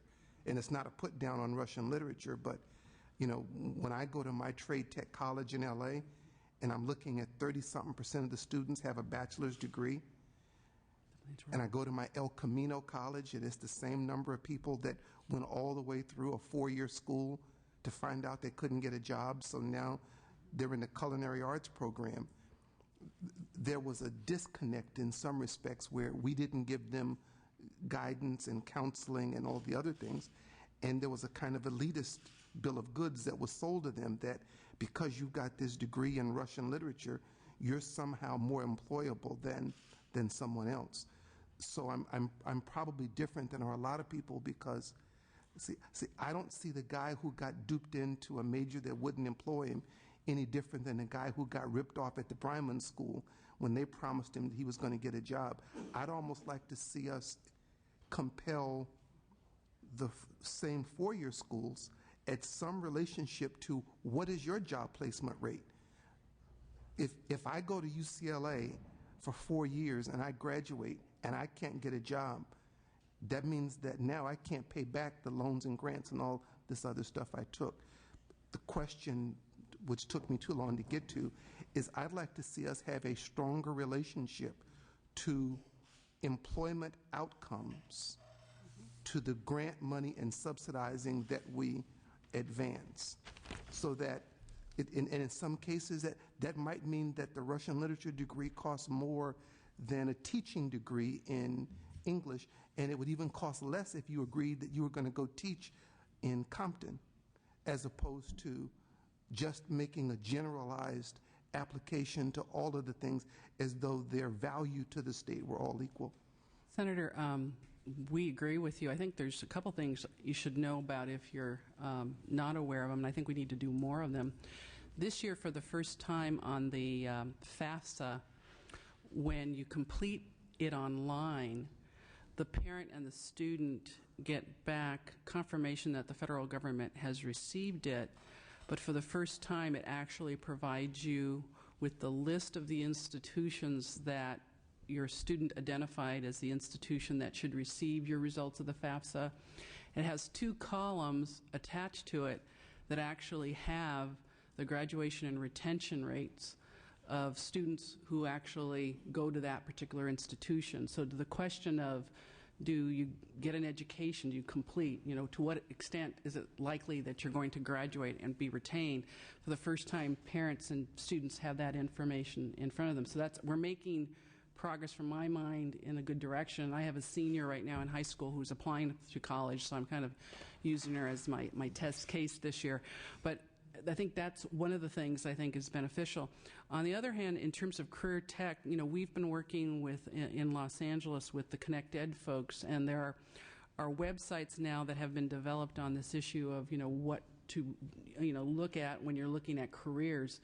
Many students, when they're seniors, are not looking at college or career tech as a career. They're looking at jobs, and we have to educate students about the decisions they make in terms of the type of education as well as the academic program that they're pursuing, particularly because of the investment. That's something that the committee I would encourage to look at more. I know from a commission point of view, we're trying to provide more linkages for that. But I think in working with groups like WACAC, which are the Western Association of School Counselors, as well as CASFA and CSFA, our financial aid administrator organizations, we need to do a better job on the front end of educating our students while they're in high school or when they're returning in our career education areas to that link. And I think it's the graduation retention information that they need, and it's also, you know, what kind of education do you need in order to go into certain careers? And those are two things that we need to do a better job at. Let me respond, Senator. I think, first of all, let's not lose sight of the fact that students go to college for lots of reasons. Skills and jobs are one of them. There are other reasons, and other reasons why the state of California invests money in higher education. Having said that, if you as a committee... let me finish, please. If you as the committee and the state of California decide that this is what you want to do, you want to subsidize certain majors more than others, that's fine. The only thing I would ask is that you be very upfront and clear and provide long-range plans to students so the 15 or 16-year-old who's thinking they want to go to college and major in Russian literature versus being a teacher understands that there's going to be a different price associated with that, a different amount of financial aid. If you want, as long as you're upfront and clear with prospective students about that, then that's the choice that the legislature can make. See, it wouldn't be that you would pick it arbitrarily. I mean, at some level, I'm having a difficult time getting math teachers in Inglewood. So if I'm looking at my college system, then I should try as a policy to try to say, what can I do to encourage more math teachers in Compton? What can I do to encourage more math teachers in Inglewood? I'm just saying now we don't create a relationship between those things that we need and those things that we're paying for. So it might well be that Russian literature becomes the thing that you need or want. Right. I mean, I just picked that out of the air. But and if that's the case, then you do that. But I'm saying that there clearly is a disparity between what we pay for vis-a-vis different majors, and I just think that our resources ought to somehow have some relationship to those things. I mean, I would give you another. If I could get, 2 weeks ago in my district, I had to drive a kid from San Pedro to Inglewood because there wasn't a urologist in San Pedro who would take Medi-Cal. If I had my druthers, if I had a medical school program and I could provide a urologist that would work in San Pedro, it would have been worth an investment to me to say, if you're a urologist and you'll go to an area that does not have urologists, then I think I would pay extra money for that versus the guy who says, I'm going to be a plastic surgeon and work in Beverly Hills. Well, God bless you to go to Beverly Hills, but you'll take a number in Beverly Hills, but I can't find a urologist in San Pedro or Watts. So I'm saying that there ought to be some relationship in terms of how we allocate the resources to where the state has a need. And it's not all career tech. Even if you were going to practice law, I have a need for legal aid lawyers in Compton. So if you said to me, I'm going to be a lawyer and I'm going to work at O'Melveny and Myers, okay, then you go handle that. But if you're going to be a legal aid lawyer in Compton, I might be more inclined to fight extra subsidy because there's going to be a line of people to get to O'Melveny and Myers, but it's going to be a real short line to go sit on Compton Boulevard in Alameda. So there currently doesn't appear to me to be a relationship between how we fund the programs and what we later determine are things that we need in the state. Thank you. Okay, I think we understand. I'm going to. I didn't mean to be that. I'm sorry. No, it's fine. And I think you've made your point very well. It's an interesting point, and it's scary, I know, but but no, it's interesting and worthy of conversation. But rather than respond, I have there's a long agenda, and I want to make sure that people who've traveled here can speak. So I'm going to ask for the next panel to. Assembly member, could I just make a comment too, like Mr. Wright? Number one, I think this is why hearings like this are so important. We need to have working groups with some of the panelists maybe coming back afterwards to talk about, you know, in the Senate, we're trying to kind of make this the year of oversight where we look at big issues like this, and I know you're doing that too, and actually get some policy proposals, because I know that we do forgive student loans in certain teaching and maybe in medicine. Nursing. In nursing, Right. in high-need areas. We should look at that in banking, business, and other places. And that would be an interesting thing for our committee deliberations. This is to CalPERG. You quoted a study saying that after 15 to 20 hours of work, students do not succeed as well. If you could get the committee the source of that data, I would appreciate it. I'm very concerned that we are now saying to students, you either get entangled in a fairly dysfunctional student loan system, which can burden you for your entire adult life, or you can work. You can practically be a working person going to school in your spare time, and what that does to your learning or your life. I thought the statistics that you presented, I want to say Diana because we work together in other ways, but the statistics that 45% of students in four-year schools are working more than 20 hours a week. That's more than half time, and 60% of those in community colleges are working more than 35 hours a week, which means virtually full-time. And that 23% of college students have dependent children. I mean, this is a kind of squeezing of what we used to think of as the higher educational opportunity, a chance to let your mind and imagination go a little, to get a good liberal arts education as well as other things. I mean, I know in my own family, we have a person who graduated with a degree in fine arts and is now heading up IT in a major institution because things happen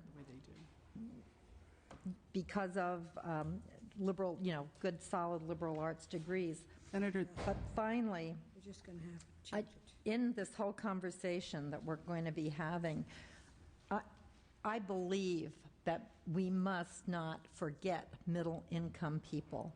So we talk about targeting aid to the most in need.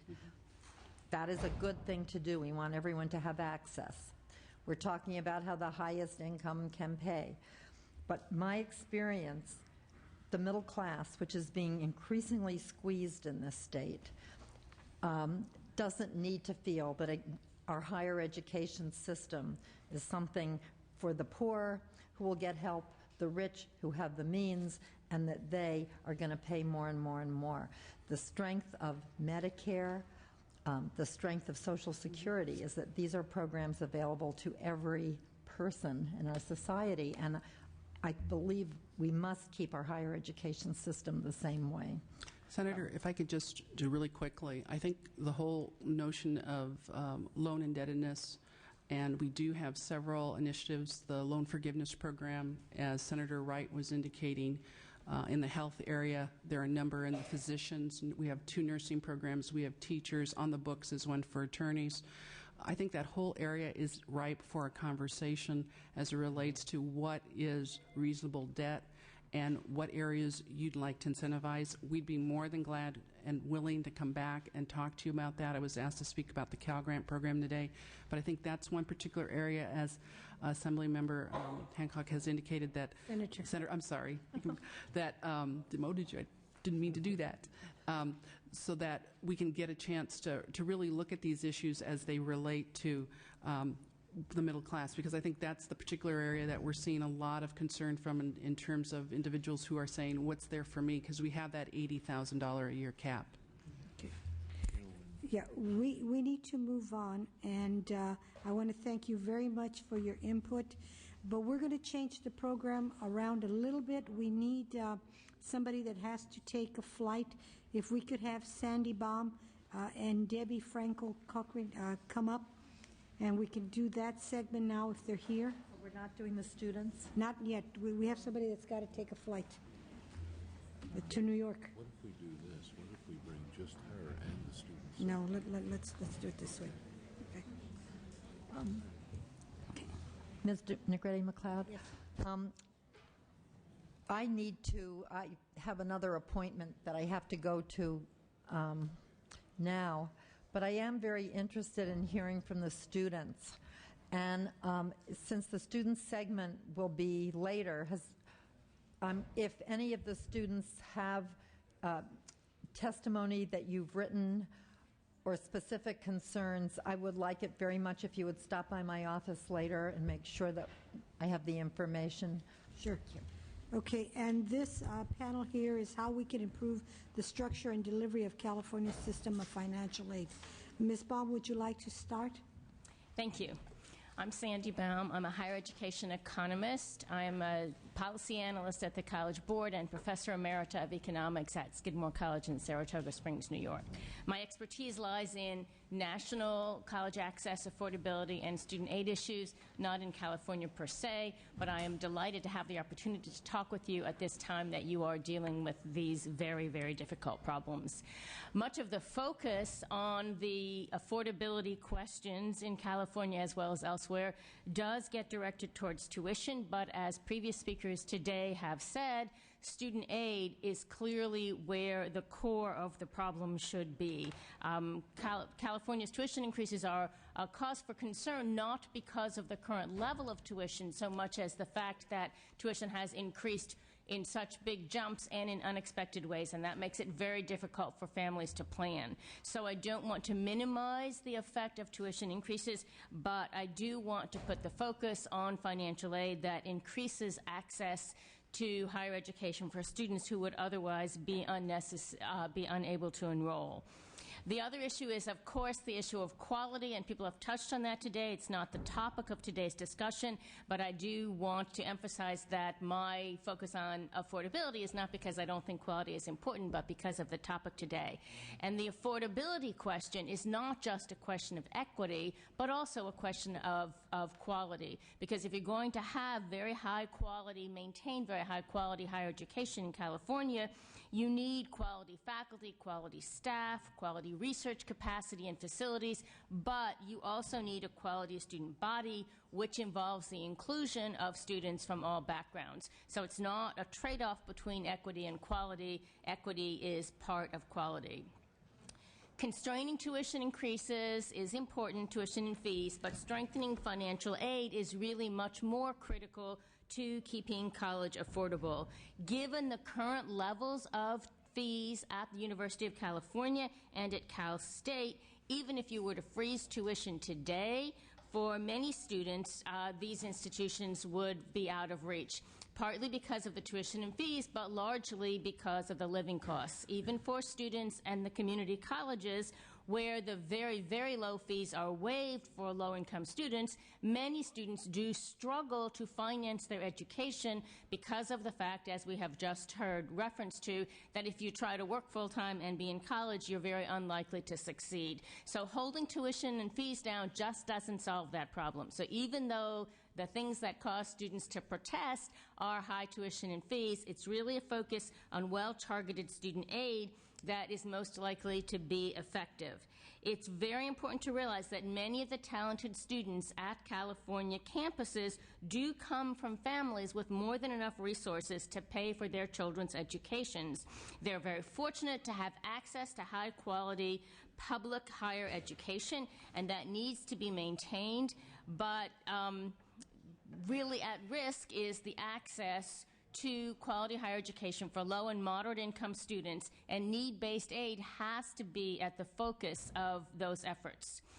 The best option, of course, is for state appropriations to be generous enough and to be stable enough over time, regardless of what happens in the economy, to eliminate the need either for significant tuition and fee increases or for cuts or stagnation in either student aid or in the financing of instruction and campus operations. But choices have to be made. We recognize that choices have to be made, and therefore focusing on the relationship between tuition and student aid is of critical importance. We know that students in the upper portion of the income distribution go to college regardless. They are not very price sensitive, but students from the lower half of the income distribution don't. So for them, there really is an issue of being priced out, not just of having to make difficult choices. So California has been wise to maintain a very strong need-based aid program, providing relatively large grants to low and moderate income families. And California public institutions have also been pretty good about awarding their institutional grant funds to students with need. There are a few Cal State campuses at which a significant portion of the institutional grant aid does go to students who could afford to enroll without that assistance, but by and large, California public institutions have been better than most public institutions, or many public institutions around the country, in terms of focusing on need-based financial aid. So that's something that's very positive. This does make it possible for many students to enroll in college who otherwise would not be able to. And in fact, you frequently see California public institutions cited favorably for their success in enrolling large numbers of Pell Grant recipients. Pell Grant recipients are a proxy for low-income students. In 2007-08, 24% of the students in the country as a whole who were in public four-year colleges received Pell Grants, but in California, that figure was 30%. And if you compare Berkeley and UCLA to flagship universities around the country, you see dramatically higher proportions of their students being Pell Grant recipients. That's great, but I don't think it's cause for complacency. Rather, it highlights the very strong importance of need-based aid in California, where there are so many low-income students. Now, one reason that California has all those low-income students has to do with demographics. It has to do with the fact that there are many low-income students in California who are prepared to be accepted at selective colleges and universities. That's a great thing in states like North Carolina and Virginia, where they have major efforts to have very generous financial aid for low-income students at the flagships. They have powerful recruitment programs, and they still can't get many low-income students at their flagships. In California, that's not the case, and that's great. But it also means that there are a lot of students at California public universities who simply, without the need-based grant aid, would not be able to enroll and persist. 16% in 2007-08 of the dependent students applying for financial aid at public four-year colleges in California came from families with incomes below $30,000. That was 2007-08, before the economy collapsed. If you think about a federal Pell Grant, the maximum available to students with no other resources is now $5,350. That's not going to pay the fees at the University of California. It's not going to go pay more than half of the total cost of attendance at Cal State. And so without these Cal Grants, for these Pell-eligible students, they're really not going to have access to either of these systems. So one question I'm sure that you're asking is how generous California is relative to other states, and that really depends on which measures you look at. California has a very high maximum grant level. But, and David Longenecker cited some of these figures, California, in the latest year for which data are available, 2007-08, ranked 20th in terms of grant dollars per person in the population, and it ranked 23rd in terms of dollars in grant aid per population in the 18 to 24 age bracket. The focus on need-based grants means that in terms of grants per students, California does better in terms of need-based grants per students than grant dollars altogether per student, and David did cite some of those figures. So if you look at per student, California does very well. However, the proportion of students who get a state grant is actually relatively low in California. So dollars per student, it looks great, but California ranked 44th in terms of the proportion of students receiving state grants. meaning like only 13 out of 100 students got a state grant compared to 32% nationally. Now, why is that? One reason is because at the low-priced community colleges, many students don't apply for financial aid, and I know we're going to hear more about that in a few minutes, and that's something that we need to worry about. There's also the GPA requirement. There's also what we just heard about in terms of the shortage of funds in the competitive Cal Grant program. But I think as you look at your programs, you want to pose this question. Don't just look at how big the grant that an individual student gets is. Look also at the coverage. And are all the students who need those grants really able to get them? And there's a trade-off there. It's not clear what the right answer is in terms of how you spread that out. Recently, when the big tuition increase was announced at the University of California, there was an accompanying announcement that low-income students would be held harmless, students in the bottom half of the income distribution. That was incredibly important, but I'm not sure that it was communicated successfully enough. I think that it's very important to communicate very carefully and clearly about financial aid, because this will calm some of the antagonism toward the moves, but it also means that people won't be discouraged from enrolling. Fee increases that lead to painful choices for relatively affluent families are not pleasant, but fee increases that lead to lack of access totally for low-income students are a much, much bigger problem. Given the budget crisis, obviously, you have to look for ways to cut all kinds of programs, and student aid is not surprisingly on the chopping block, but student aid demands are increasing because of the weakness of the economy, and it's absolutely imperative that when fees increase, a sizable proportion of the revenues from those increased fees go into the student aid budget. Lower state grants for students would certainly reduce enrollment and persistence among the population most in need of the opportunities offered by public higher education.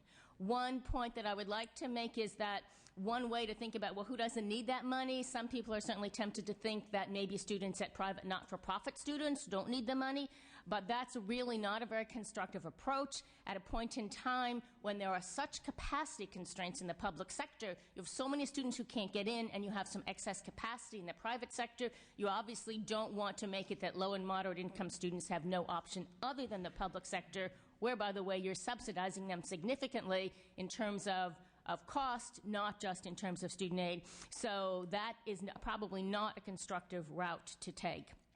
There are not any easy answers to the current crisis, but a straightforward starting point is that the state cannot afford to lose the high-quality, affordable higher education system that it spent so many years developing.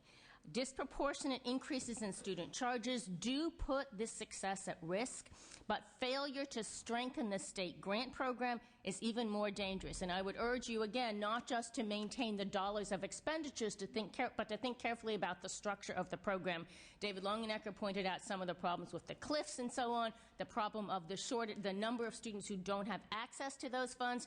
That's a serious problem. You need to just look carefully at the structure, and that's beyond the scope of a few minutes of conversation.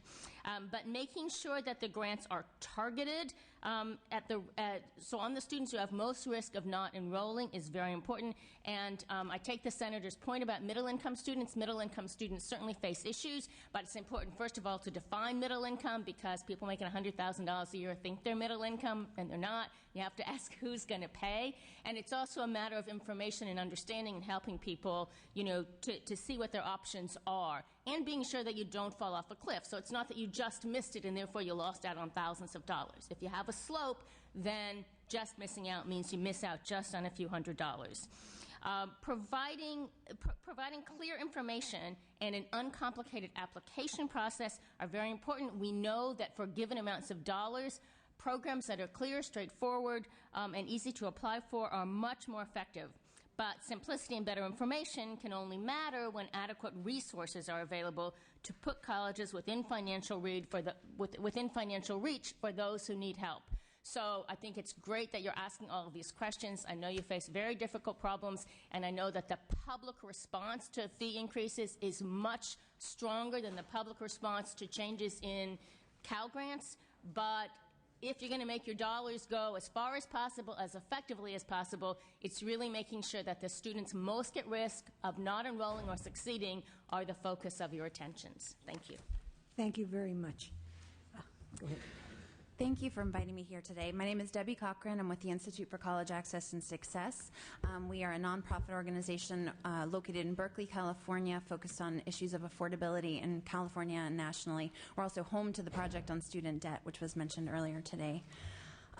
So before kind of launching into a couple of points, I wanted to just talk a little bit about the frame in which I think this discussion needs to be happening, which is that California really needs to increase its production of degrees and certificates, and this can only be done by increasing community college student success rates.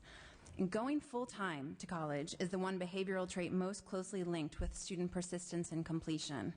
So we should use our policies to encourage students to attend full-time and structure them to make sure that students are able to do so. So the first point I'd like to focus on is that the state's Cal Grant program is generous to students choosing higher cost colleges and less so for students choosing lower cost colleges. So take the example of a student with a 3.5 GPA coming from a family of 4 with a total income of about $50,000. If that student decides to attend the University of California, or a private college, she will probably receive about $9,000 or $10,000 a year in state grant aid. If she wants to live at home while attending a community college to save money, she gets nothing from the state's Cal Grant program. So on the face of it, such a program and such a system makes sense because students at UC have higher costs than community college students. But it would be a mistake to assume that community college students' costs aren't substantial. The California Student Aid Commission estimates that regardless of whether students attend a University of California campus, a CSU campus, or a community college campus, students who live with parents will face more than $10,000 in costs, non-fee costs in 2011, and students living on their own will face more than $16,000 in costs, regardless of college type. CSAC Executive Director Diana Fuentes-Michel earlier talked about some of the benefits of receiving a Cal Grant for students, increased retention and persistent rates, for example. But only 2% of California community college students actually receive Cal Grants. So that the system of community college here enrolls about 2/3 of the state's college students, but those students only receive about 10% of the state's Cal Grant dollars. According to one national survey, after accounting for financial aid, full-time California community college students are much less likely than four-year students, similar four-year students in the state, to receive enough financial aid to cover costs. So this is a critical point because the cost of college influence not just where students go, but also how they go. So if working full-time is a financial necessity for students, then taking courses, doing homework, visiting professors' office hours takes a back seat. So students who need to juggle excessive amounts of work simply do not have time or flexibility to focus on their studies as much as we think they should be. Financial aid can help these students by essentially buying back the time that they need to do these things. It helps them make the choices that we want them to make and the choices that we know will help them to succeed. And it's certainly true that many of the 3 million students in the community colleges are not interested in going full-time or even interested in getting a degree or certificate, but many are. And focusing solely on the relatively small share of community college students who are full-time overlooks the immense size of the community college system. The reality is that more full-time college students in California attend the community colleges than any other college segment, more than UC, more than CSU, more than private colleges. So there are certainly more who would want to go full-time and reach their goals sooner, but we need to provide them the support to be able to do so. The second point I want to focus on is that we have created in the community colleges the only college system in the country where colleges see no direct benefit from their students accessing financial aid. Another example, take a college that charges $4,000 in tuition and a student that receives a $5,000 Pell Grant.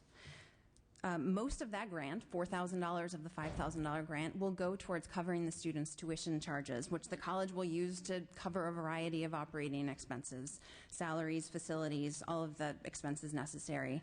Some of that tuition revenue will then go back into financial aid administration because tuition-dependent institutions know that without helping their students get financial aid, they won't have students enrolling.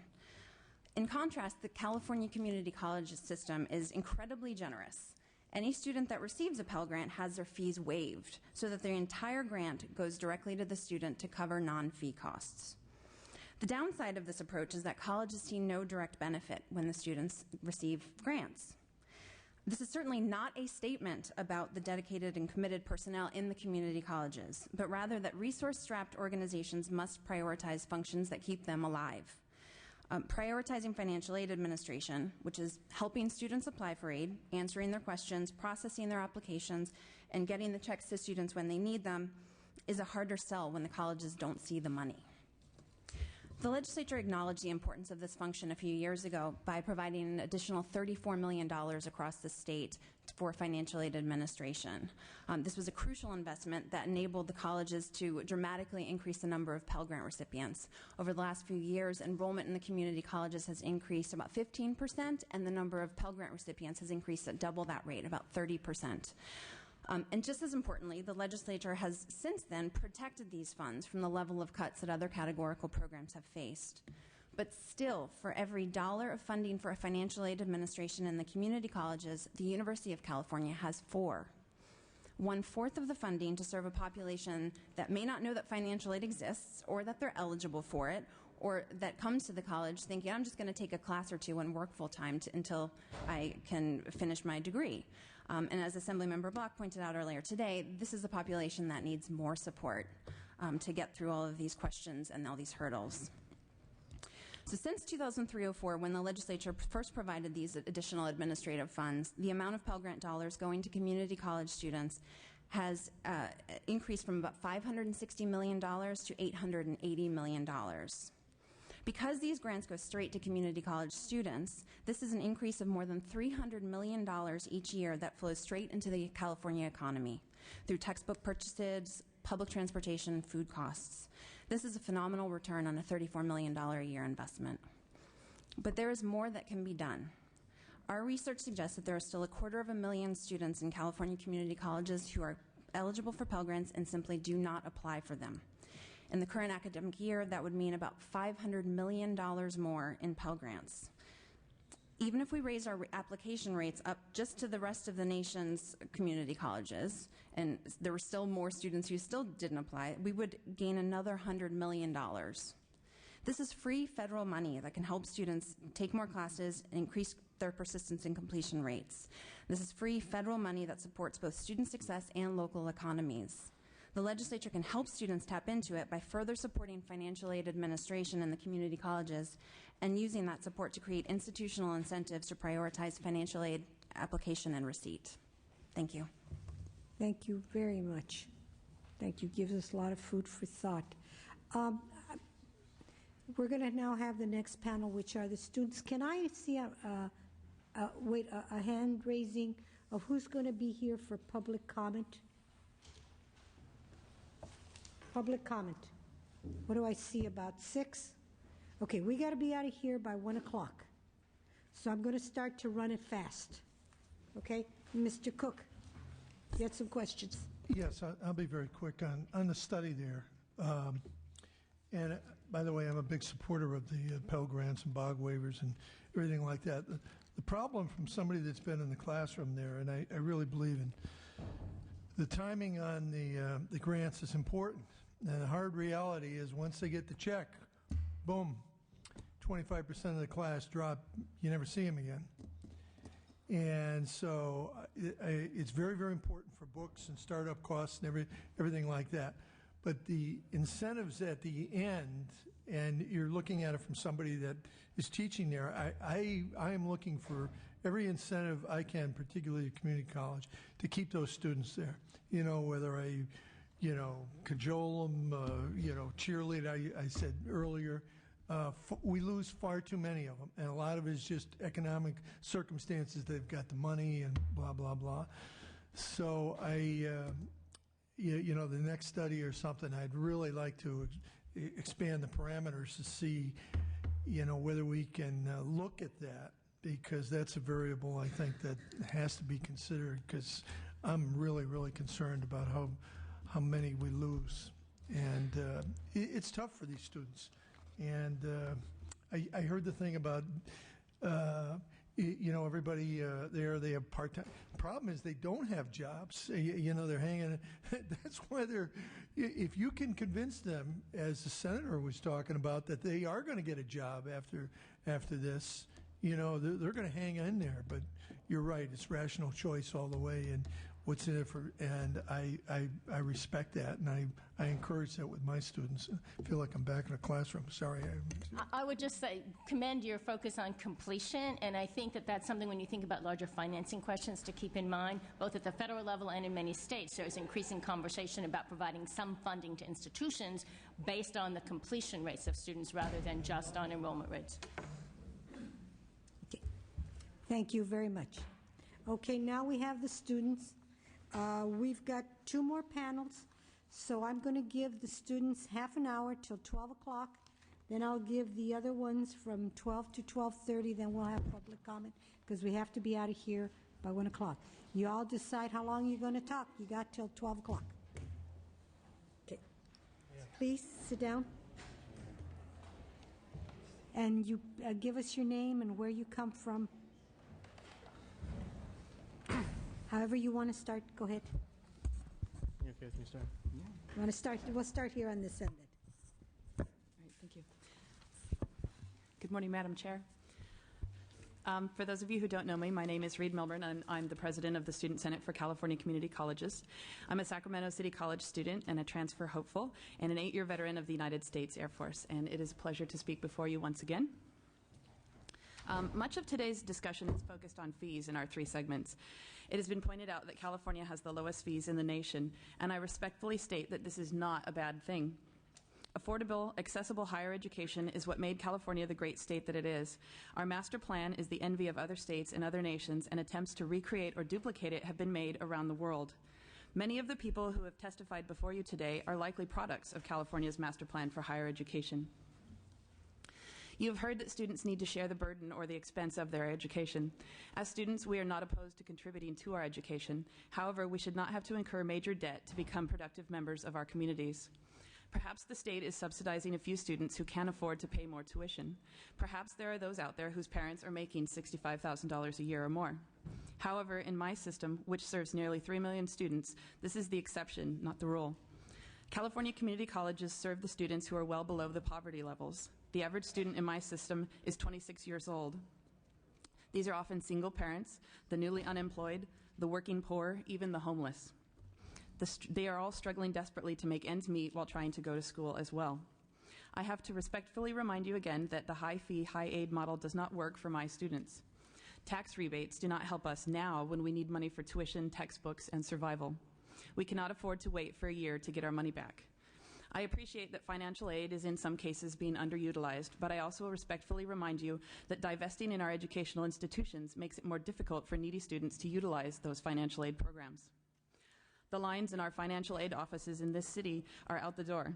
I personally am still waiting to hear from my financial aid office just on my eligibility for the ability to apply for a student loan, and our semester started a month ago. I first went into the financial aid office 2 weeks before the semester started.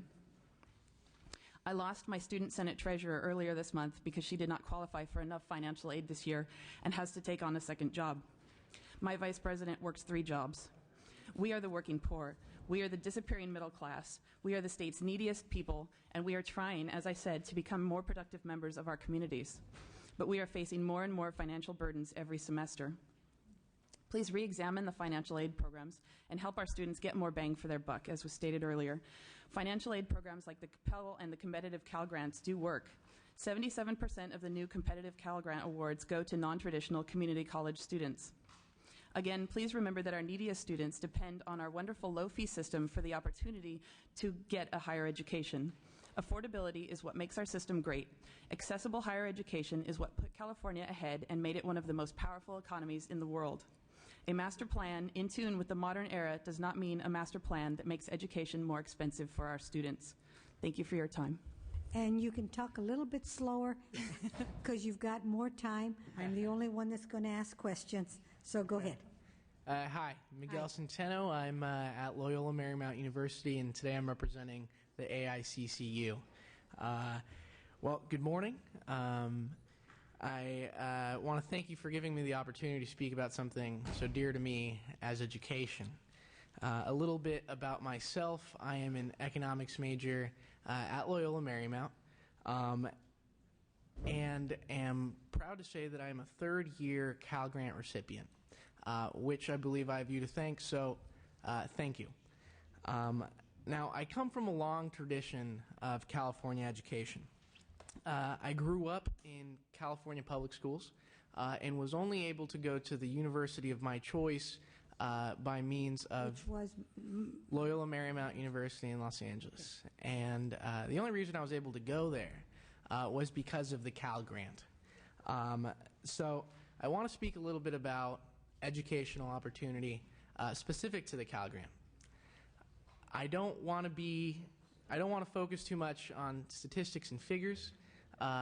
From seeing the testimonies today, I think the numbers are there. I think the efficacy of the Cal Grant in private as well as public education has been well documented.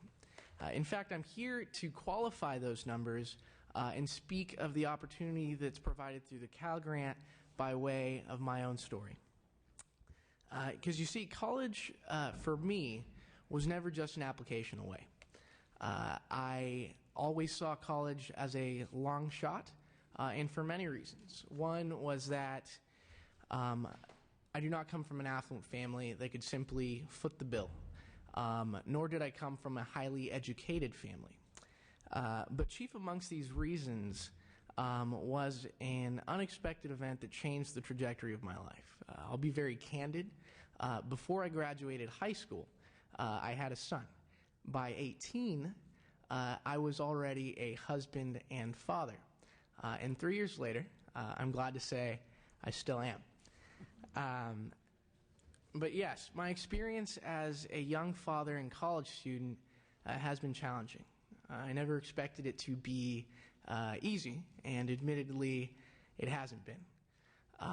But I'm here to say that I'm one of few that know the joy and the pain of experiences like changing a diaper before class or having to rush your newborn to the emergency room, regardless of whether it's finals or not. These are the challenges of my life.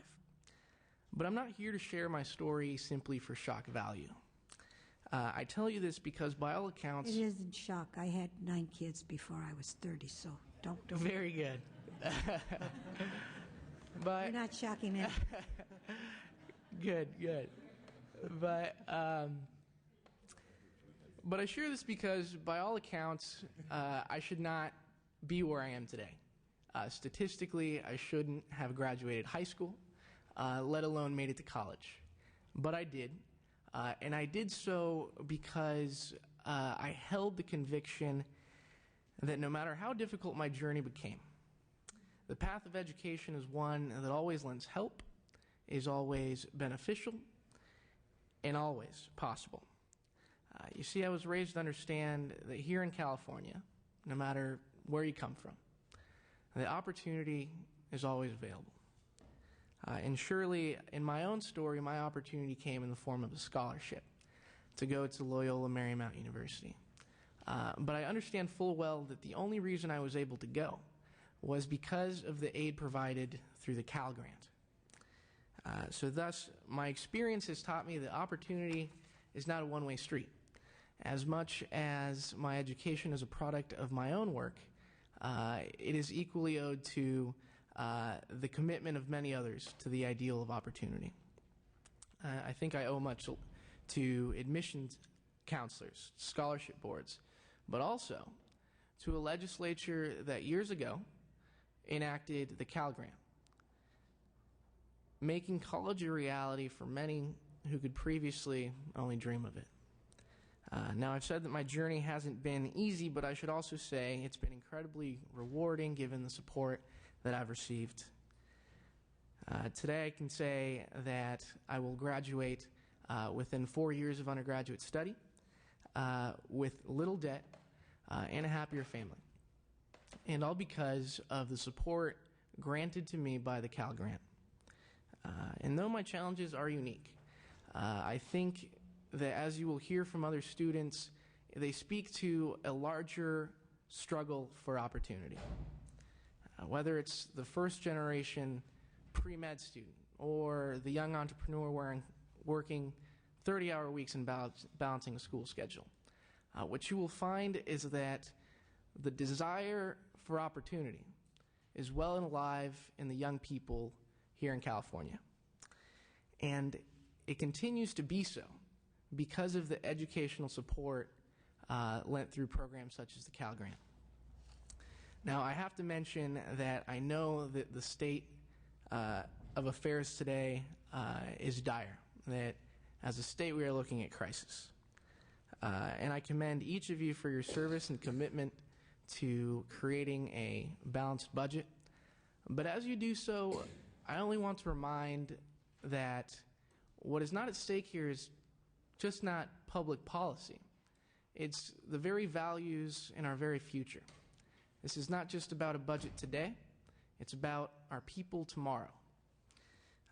And as you prepare for the weeks ahead, I wanted to share a mantra that helped me in times of hardship. And they're the words of a playwright, and they're very simple. It's, I dare do more. For me, they served as a challenge to strive beyond what was possible, what was expected.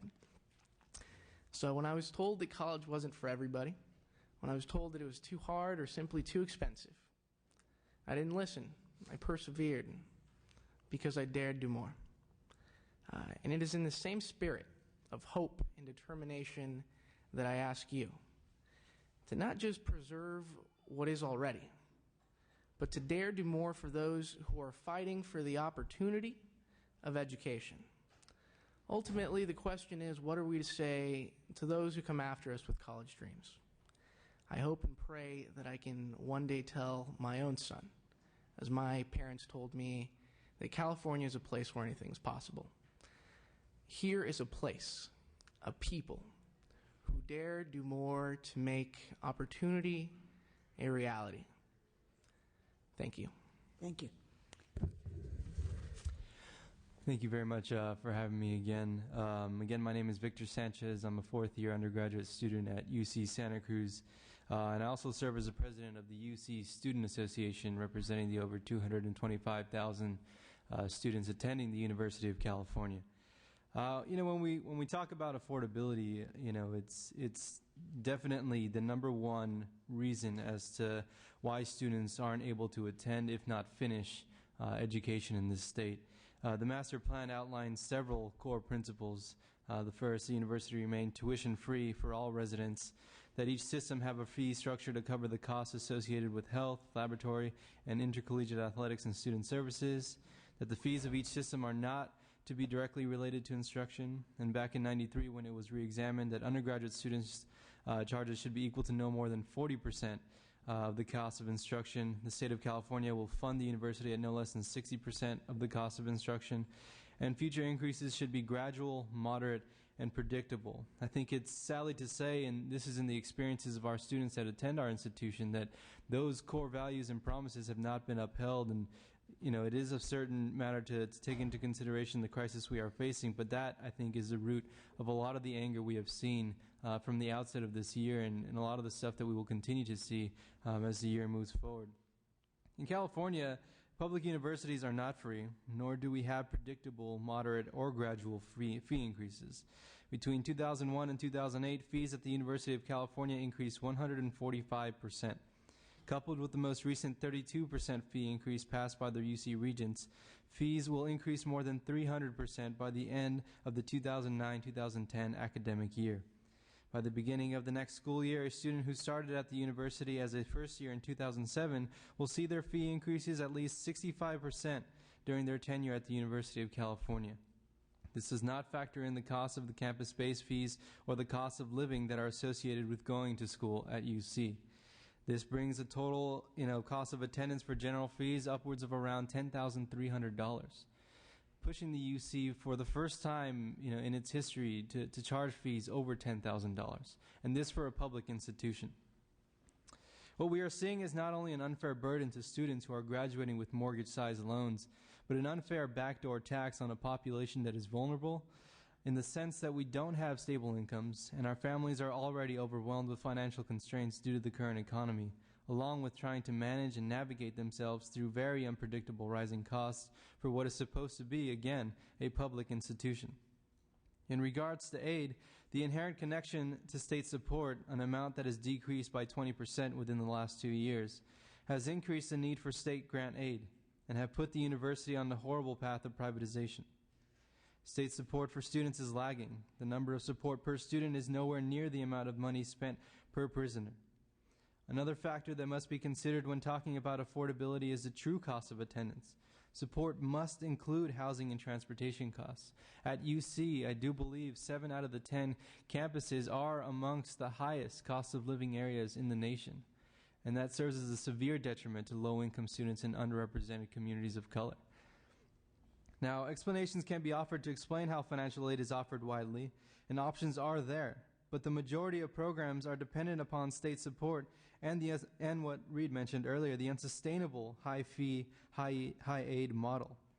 With that, the work loan burden hovers around $8,000 to $9,000. That expectancy is already high enough. When families see this, especially those from low-income and historically underrepresented communities, they are immediately deterred from even applying. I know that was the case with me personally. My father said, "I'm sorry, Mijo, but we can't afford what then estimated around $24,000 in order to attend the University of California." The average UC student graduates with $20,000 of debt. This is for an undergraduate degree. Pin this with the cost of graduate and professional programs, and affordability serves as a large impediment to even thinking about higher degrees, something that again disproportionately affects low-income and underrepresented communities. And we all know the need for California to invest in higher education because of the report that came out saying that we'll be 1 million people short in terms of college-educated jobs. For students, education cannot be lost to a market way of thinking. If we want to make our institutions more efficient, we need a more additive approach, not reductionary. We must strive for lower class sizes, more professors, increased class availability, and overall lower cost of attendance, not streamline the educational process, forfeiting students' academic freedom and pushing them out as if we are products on an assembly line. The bottom line for UC students is that we are paying more for less, and I think that has been ever increasingly evident by the actions that have been kind of accumulating and escalating since the beginning of the year. Students are balancing the budget on our backs, and this is not something that is new. For many, UC is no longer affordable, and this must be addressed because education should be a right and not a privilege. With that, I close with a few recommendations, and the following mainly to reaffirm the public university and the vision of a tuition-free, affordable public higher education, because again, education should be a right and not something enjoyed by a few. Restored funding levels to 2000 and 2001 levels in regards to state support and student fee levels. And we need to create a new master plan for higher education that provides a succinct and specific benchmark for increasing higher education affordability. And this includes prioritizing and sustaining the California Grant Program. We need to increase state grant funding and ensure permanent full funding of programs such as the Cal Grant, but also maintain that outreach and retention programs that go into low-income and underrepresented communities, which so greatly help in the diversity aspect of our institutions, that those programs be maintained. Because their contributions, I believe, are priceless in terms of how they help our institutions strive towards the master plan in representing the demographics of the state of California. So with that, again, I would like to thank you for having me speak in front of you today, and hopefully we could follow up in terms of, more testimonies on behalf of student leaders here. Thank you. Mr. Dixon. Thank you again for the opportunity to speak. I'm Steve Dixon, president of the California State Student Association, president for over 400,000 California State University students. I came here today with 2 pages of facts, but most of the people speaking before me have stolen my material. So I think that since this committee is really a philosophical one, I think I'm going to ask the philosophical question and address the 800-pound gorilla in the room. I think the problem in California, and overwhelmingly students I know, and I speak to many, agree with me, the problem isn't just money, the problem is priority in California. Affordability and access are inextricably tied together. You can't have one without the other. If money had been the problem all along, then during the past decade, while fees at the California State University have risen well over 280%, and that does not include campus-based fees, the state tax revenues increased over 70%, while the state budget doubled. Explain to the students why we are increasingly being taxed while other programs are being funded. It is simply because we are targets. We are one of the few groups that are not constitutionally guaranteed our funding, along with the sick and the poor, and that speaks volumes to what should be a progressive state. There are 1 million graduates needed.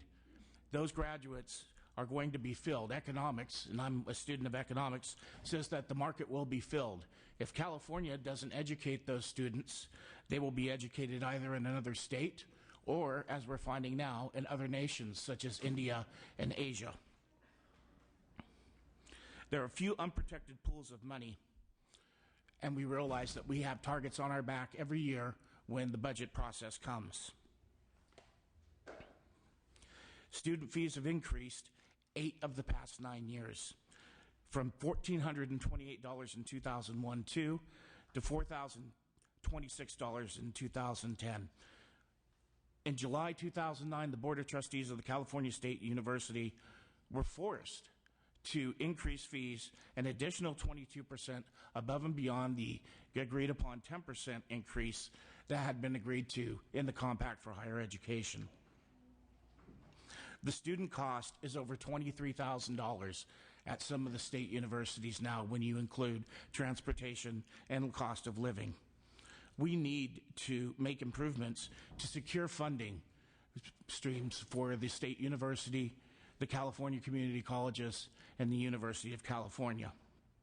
Cal Grant awards every year are delayed because of budget problems and the inability of the state to pass a budget. One party can't get elected by raising taxes, and the other can't get elected by saying no. This creates a problem for students who can't pay the rent while they wait for their Cal Grants. This creates a problem for parents who wonder if there's going to be aid to cover their students for the loans that they take. The upper third will be fine, so long as the economy holds and they get to keep their jobs.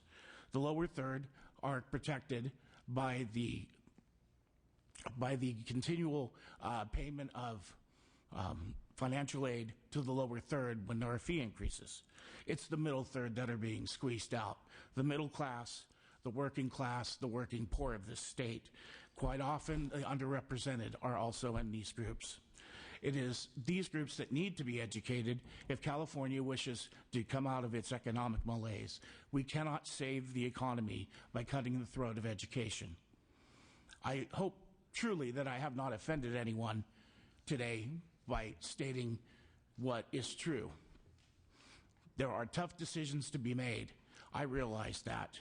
But every year it seems that the students have become the ATM machine of the state because we have no other recourse. I ask you, please, to stop. Please restore the funding of from general funds to the state university, to the University of California, to the California community colleges. During the past 10 years, both on a per capita and as a percentage of budget basis, our levels of funding have fallen while our fees have increased. The number of students to faculty ratios have increased. The number of classes available to students have decreased. Students now must stay longer in college and pay that additional $15,000 to $20,000. I had to pay myself for my college education. I've had to take private loans, which are now becoming increasingly hard to find. Try to find a lender right now who's willing to give a student loan on a private basis. It's nearly impossible. So without the financial aid of Cal Grants, without the support of the state at the federal level to ensure that there are student loans, guaranteed student loans. The state university, the UC, and higher education in the public sector will wither and die, and so will the state's economy. I thank you very much for allowing me this opportunity to speak. Thank you. Okay, do you have any questions? No. Okay, thank you very much for coming up here today. Our next panel is, and our final panel is administrators, representatives from the segments. So we can have them come up.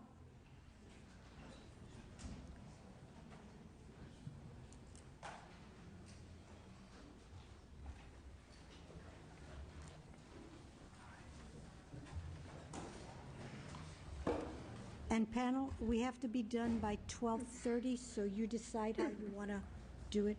Hi, how are you? Thank you.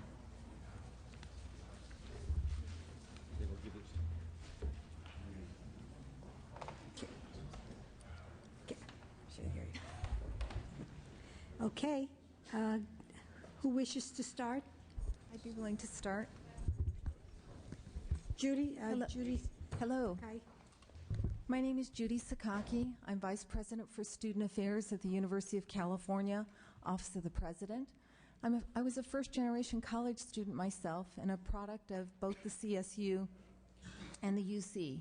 Thank you so much for this opportunity to join you today to discuss issues facing the University of California and our students related to affordability. UC's financial aid programs reflect the goal of universal access to higher education embodied in the master plan. The university's commitment to access extends to students at every income level. Financial resources must not be a barrier to a world-class education and to the life-changing benefits that it brings to students, their families, and communities. Let me focus my brief comments on 3 areas related to UC's affordability. The first is our continued ability to provide adequate grant aid to low-income students to offset rising fees and other costs. To date, the state's strong Cal Grant program, combined with UC's strong institutional aid program, has enabled UC to enroll a higher percentage of low-income students than any other comparable research university, public or private. This funding has also allowed most UC students to help finance their education through manageable levels of work and borrowing, which have generally remained stable in recent years. But to maintain this affordability, UC needs the Cal Grant program to be fully funded. In particular, UC students need Cal Grants to continue to fully cover system-wide fees, which have increased as a result of state budget cuts. UC's need-based grant program, which is funded by 1/3 of all new fee revenue, complements Cal Grants by helping students cover costs besides fees and by assisting some students that Cal Grants do not assist, such as older transfer students. But UC's aid program is simply not enough. Cal Grants provide a critical foundation by covering fees for over 40,000 UC students. We could not maintain current levels of access for low-income students without a fully funded Cal Grant program. A second affordability concern is the impact of state budget cuts on UC's fee levels and their impact in turn on our middle-income students. Many middle-income students have too many financial resources to qualify for need-based UC grants or Cal Grants. These students are directly affected by higher fees. Enhanced federal tax credits for college expenses will help soften the blow for these families this year and next, but those enhancements are set to expire in 2011, and we cannot count on their extension beyond then. For middle-income families, it is not just the additional burden from the size of UC's fee increases that has been problematic. It is the unpredictability, which we've heard other speakers speak about, of UC's fees. UC needs a reliable partnership with the state so that families can plan for moderate fee increases, knowing the state is doing its part to maintain the quality of a UC education. A third and final affordability concern is that many families may not realize just how much aid is available to students. Fee increases make headlines, but dramatic increases in financial aid do not. UC introduced the Blue and Gold Opportunity Plan. We heard Steve Boyard speak about that. We introduced this in order to convey a very simple message that financially needy students with family incomes up to $70,000 will have their system-wide fees covered with scholarship or grant support. That may include a Cal Grant, a UC grant, a Pell Grant, a private scholarship, or some combination of grants and scholarships. What matters is that low-income families won't have to worry about paying UC fees. It's a simple message. The message is good, and we are striving to do an even better job of getting it out so that the sticker price of our higher fees does not deter low-income students from aspiring to attend a UC. Moreover, the Blue and Gold represents the university's minimum commitment to low-income students. We also need to let families know how much additional aid is available to help cover students' other costs, such as room and board and books. We are using videos. You should check out our website. We've got some great videos there, financial aid calculators, improved outreach materials, and other strategies to get the word out. But much more work remains to be done. We all share the goal of reducing financial barriers to college, to making sure that a university education is affordable. Full funding of the Cal Grant program, a reliable partnership with the state, and enhanced outreach efforts are all critical elements of achieving that goal. I appreciate the chance to speak with you today and to participate in this very, very important conversation. Thank you very much. Next, F. Keaton Alexander. Thank you, and thank you for sticking with us today. I know it's been a long morning for all of you. My name is King Alexander. I'm president of California State University, Long Beach. We're the two chairs. We can't go. I know you can't. But also I'm a professor of higher education, economics, and finance and do lots of national comparisons. So I think that the points that I would like to make sort of go back to Mr. Dixon's point about the elephant in the room. About a partnership, and Mr. Longenecker mentioned that the California Master Plan was premised on a partnership between students, institutions, and the people of the state. And it was such a good plan then that many other states, including North Carolina, adopted a similar philosophy. Unfortunately, North Carolina continues to promote that common support structure in exchange to keep fees low. And as I'll point out on a couple of the charts that I've given you in this packet, that California has rapidly become part of the terrible 12 states over the last 30 years in its rapid reduction of support of students in public higher education. For me, as a public university president, the most important issue is not entirely financial aid. Financial aid is a consequence of tuition and fees. Tuition and fees are a consequence of what states do and how states respond to higher education budgets. And when budgets are rapidly reduced, and ours was 24% reduction last year, for my campus, $49 million taken out. That also took out support from 7,000 of my students alone just on my campus. As you know, the CSU is the largest system in America of higher education. But more importantly, we also have the largest number of low-income students in the United States on our campuses, our 23 campuses. For example, my campus has 3,000 more low-income students than the entire Ivy League combined. My campus also has 300 more low-income students than the University of Virginia, Virginia Tech, University of Michigan, Ann Arbor, and Chapel Hill combined. We do a great job in changing lives, but more importantly, we must have the commitment on the part of our state and the common citizenry. Otherwise, our fees will have to go up. California demonstrated to the nation 3 years ago that when a higher education budget is adequately funded, that fees don't have to go up 1 penny, 1 nickel, or 1 dime. And we were the only state in the country to do that 3 years ago. This past year, we have escalated our decline in many ways. And as you look through here, you'll see charts that show how affordable we still are in the CSU. Our loan debt was mentioned. Our students, less than half of our students graduate with any loan debt. And the debt that they're leaving with is about 30% below the national average. However, our state appropriations per student are on a rapid decline.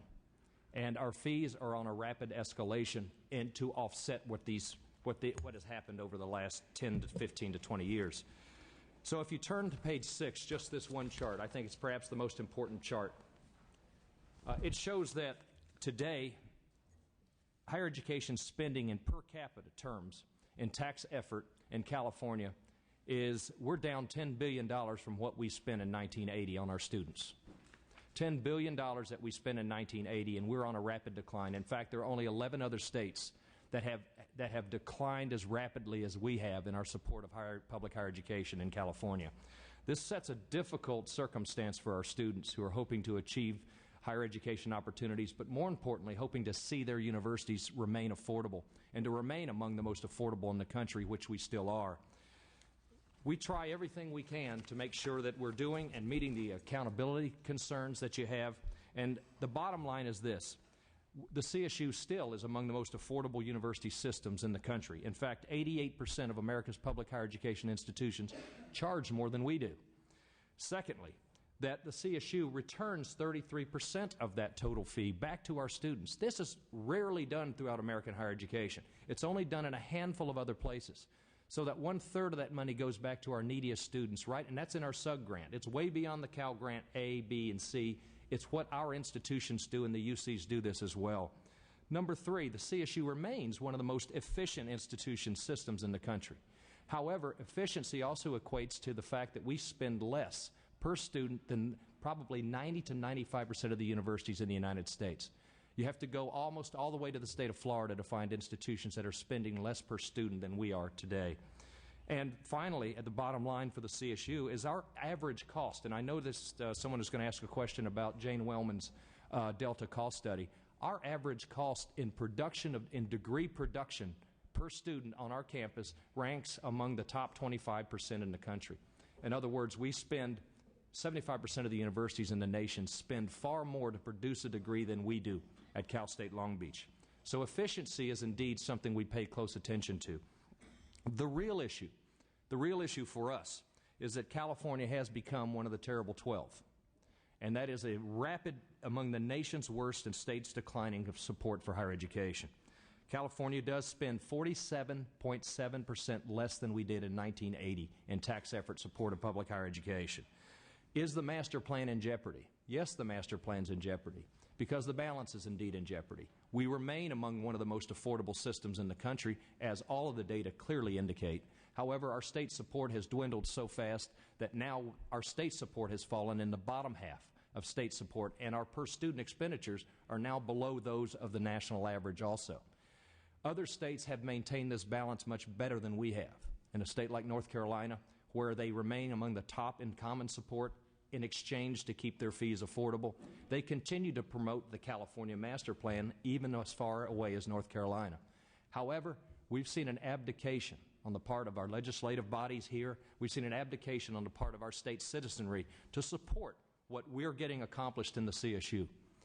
Last year we graduated over 90,000 students. My campus alone graduated 9,200 students, 550 engineers, 335 nurses, 1,100 school teachers.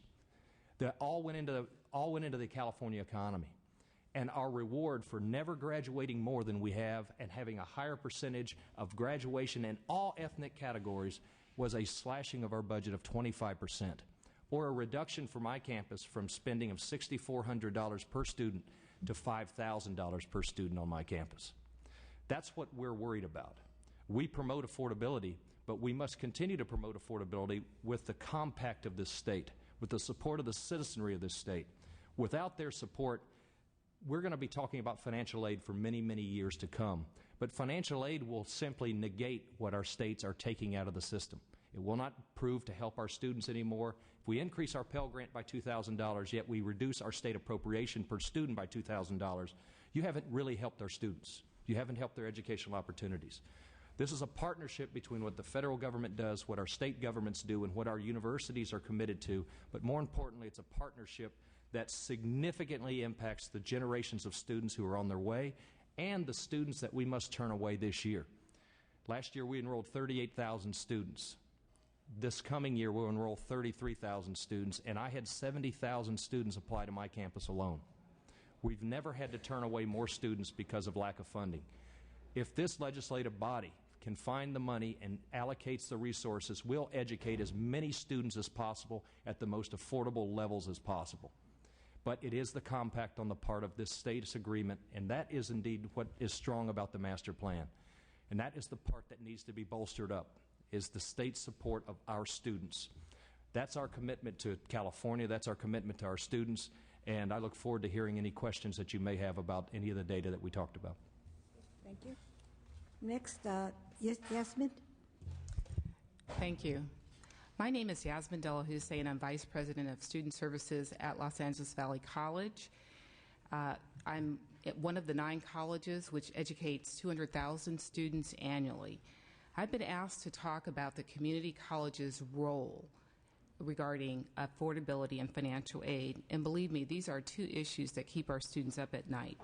But before I do that, I just wanted to let you know that in terms of affordability, community college leaders have a profound respect for the legislature because you've kept our enrollment fees low.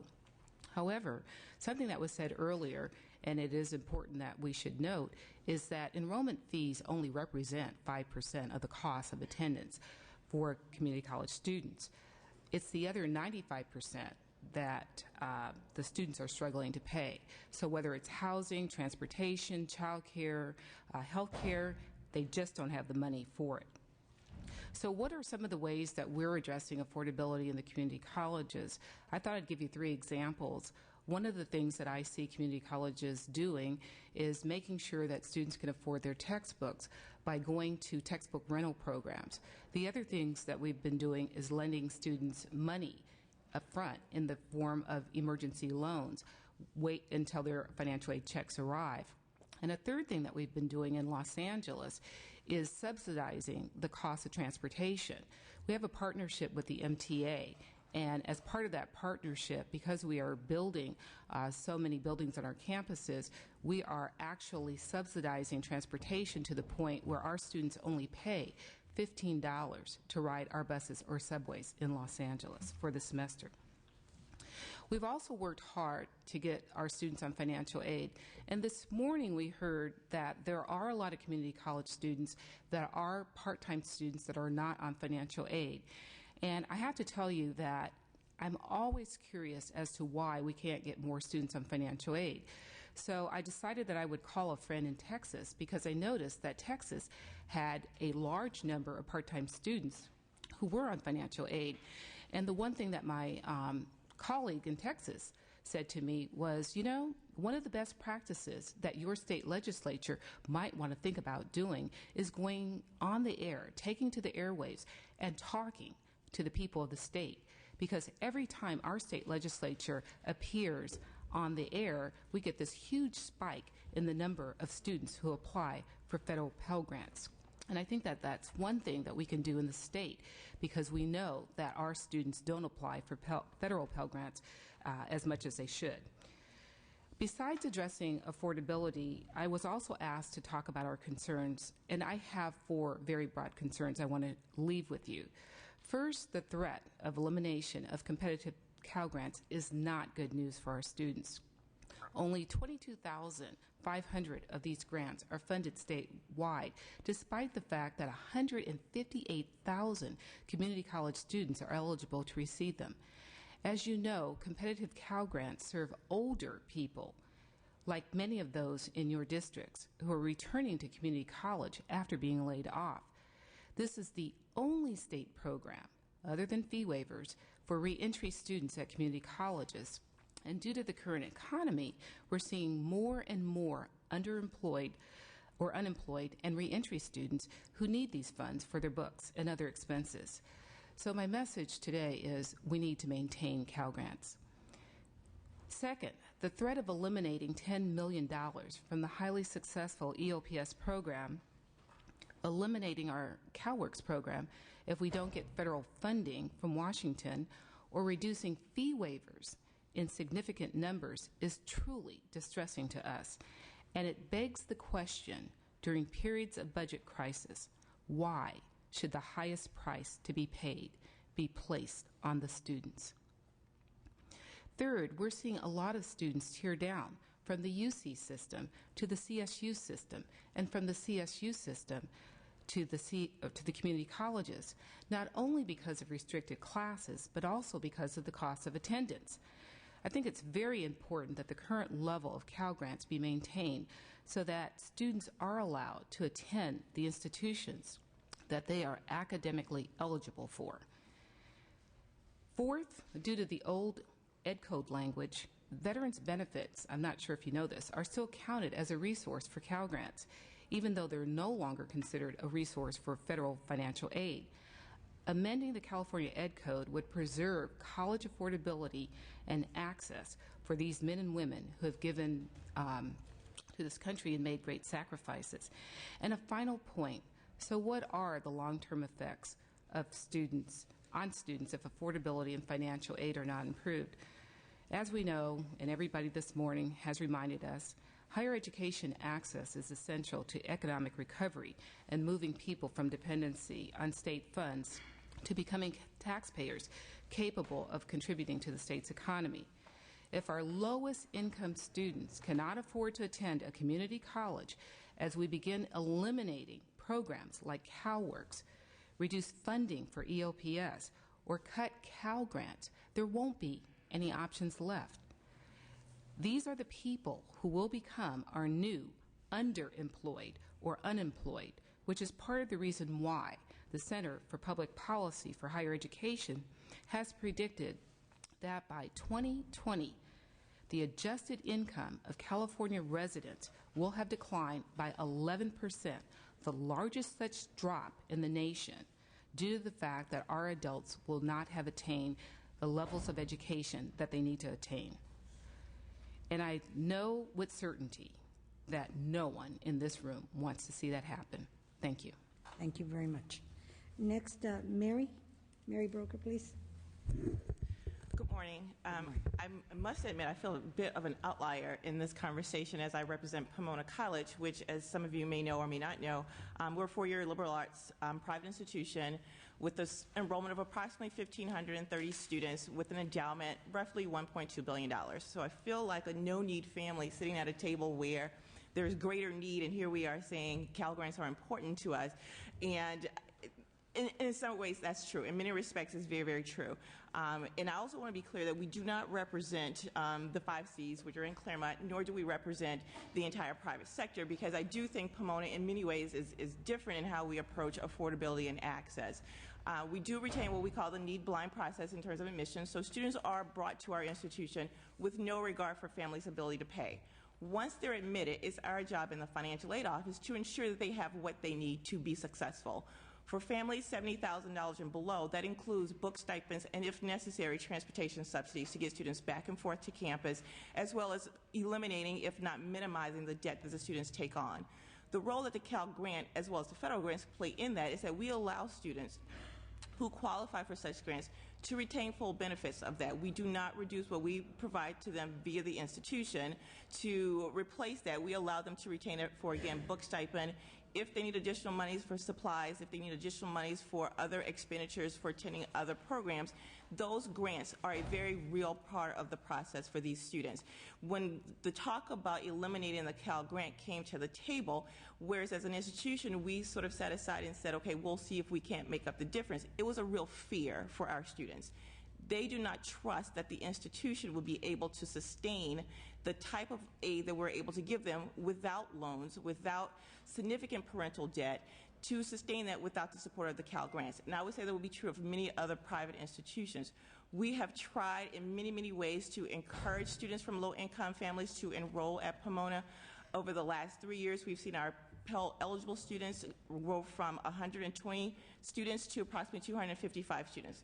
For an institution that only enrolls 1,500 students, that's a significant portion of our population. We also have to keep in mind that 43% of our students on our campus are not eligible for financial aid. They can't afford to pay. So when we look at tuition increases and fee increases and housing expenses, we do have to keep in mind that there's a certain population that we need to maintain in order to maintain our financial aid program. So, in conclusion, it's important to understand that while we do understand that as an institution of our statute that Cal Grants could be taken off the table and have minimal, if any, impact, that that cannot resonate well with our students, and it does not resonate well with our students, and it should not be something that should be considered. I understand that private sectors are looked at in the terms of, well, we could raise more money, we could make other decisions, but the reality is our students don't see it that way. Our students see this as the state taking a step back and putting the responsibility of education on the backs of either the federal government or the institution itself. And the fairness and the equity in all of that doesn't play well out with our students.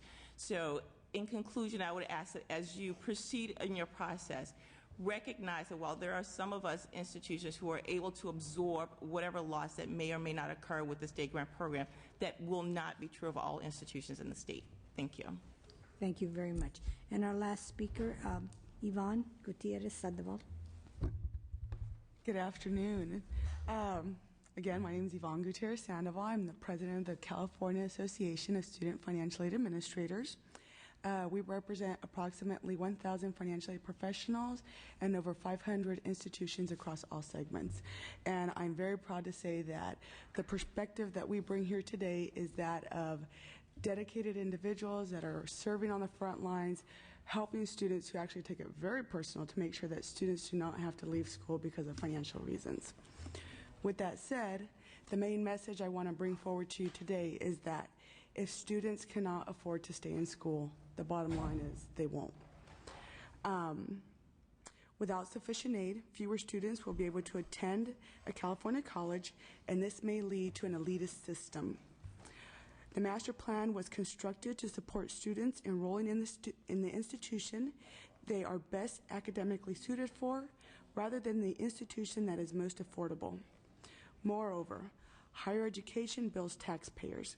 If we don't have this important taxpayer base as a state, we will see another factor that prevents us from getting out of the national and state economic downward spiral. In other words, fewer students competing in college and completing college creates a downward shift of taxpayers versus those that rely on state or social services. So from that, I want to highlight some of the trends that we see happening on the front lines as financial aid administrators. And I know this has been touched upon by some of the other presenters here today, but we on a consistent basis see the increase in the gap between the financial aid that students are receiving and the cost of education. Typically what happens is a student applies for financial aid, they receive a financial aid package that outlines the type of financial aid they receive. Then they get a nice little price tag that says this is how much the institution costs. And families are left dealing with how are we going to cover that budget. This over time has started to increase, and it's becoming a struggle for many families and many students, creating a situation where a lot of them find themselves not being able to return to college. Another factor that seems to be coming up year after year, especially with a lot of our prospective students that are coming to campus, and a lot of other schools are dealing with this, is the media discussion about the continuous proposed budget cuts to the Cal Grant. This is, families are trying to plan for college, they're trying to prepare, and it's the uncertainty of not knowing. Okay, I've applied to this school because I've tried to prepare that I could be eligible for this type of aid. That might not be the case. Do I need to look for a more affordable institution? And it's this last minute rush, and it creates havoc with families and with many of the schools as well. Cal Grants, in regards to them being continually proposed for a state cut, play a very, very important role with regards to affordability and financial aid, especially the entitlement program. And we hope that the state will continue to fund this program, because this really is the the straw that breaks the camel's back when many families are deciding yes or no. Can it happen? Can it not happen? At most colleges, for example, the Cal Grant B Access grant is awarded to the lowest income students, but this does not necessarily cover all the expenses it was intended to cover. So again, we're seeing another gap, another element of a gap being created. Similarly, with the Cal Grant A, tuition only pays for a portion of that amount of the program that it was originally set up to cover. The Cal Grant program makes a huge difference in the life of students. Many students are the first members of their family to attend college. These numbers are increasing each year as outreach programs educate more and more students about the Cal Grant program and how college really can be affordable. For first-generation students especially, and their parents, going to college is is an intimidating process. The California Student Aid Commission outreach with high school counselors is a vital part of that access for students. While we recognize that these are difficult budgetary times, we would like to address the question within the context of a comprehensive master plan that will span the years to include better economic times. Access and retention are directly affected by affordability. Enormous resources are spent to help first-generation students achieve access to higher education. However, if they lose funding while in school, they drop out, and both the state's initial investment in the student is adversely affected. On behalf of the California On behalf of the California Association of Student Financial Aid Administrators, we would like to thank the committee for their efforts to protect this critical program in the budget process. Your work has made a significant difference in the lives of students throughout the state of California. Thank you. Thank you very much. You're good. I want to ask a few questions. I'd like to direct them to President Alexander because of the comprehensive nature of your remarks. Firstly, I wondered what thoughts you had about Mr. Longenecker's PowerPoint, which was very wide-ranging, and we don't have time to go into a detailed analysis of it here. But in response to his thought-provoking ideas that the thrust of the financial aid package, the thrust of our way of supporting higher education in the state, let's leave aside the level, because we're not just concerned in this committee with the current recession, but trying to understand what the needs of the state and our people are for the long term. What thoughts did you have about his suggestion that we might need a different approach to financial aid, one that doesn't, as he described, go off the cliff, one, as another witness said, would be more gradated or gradated?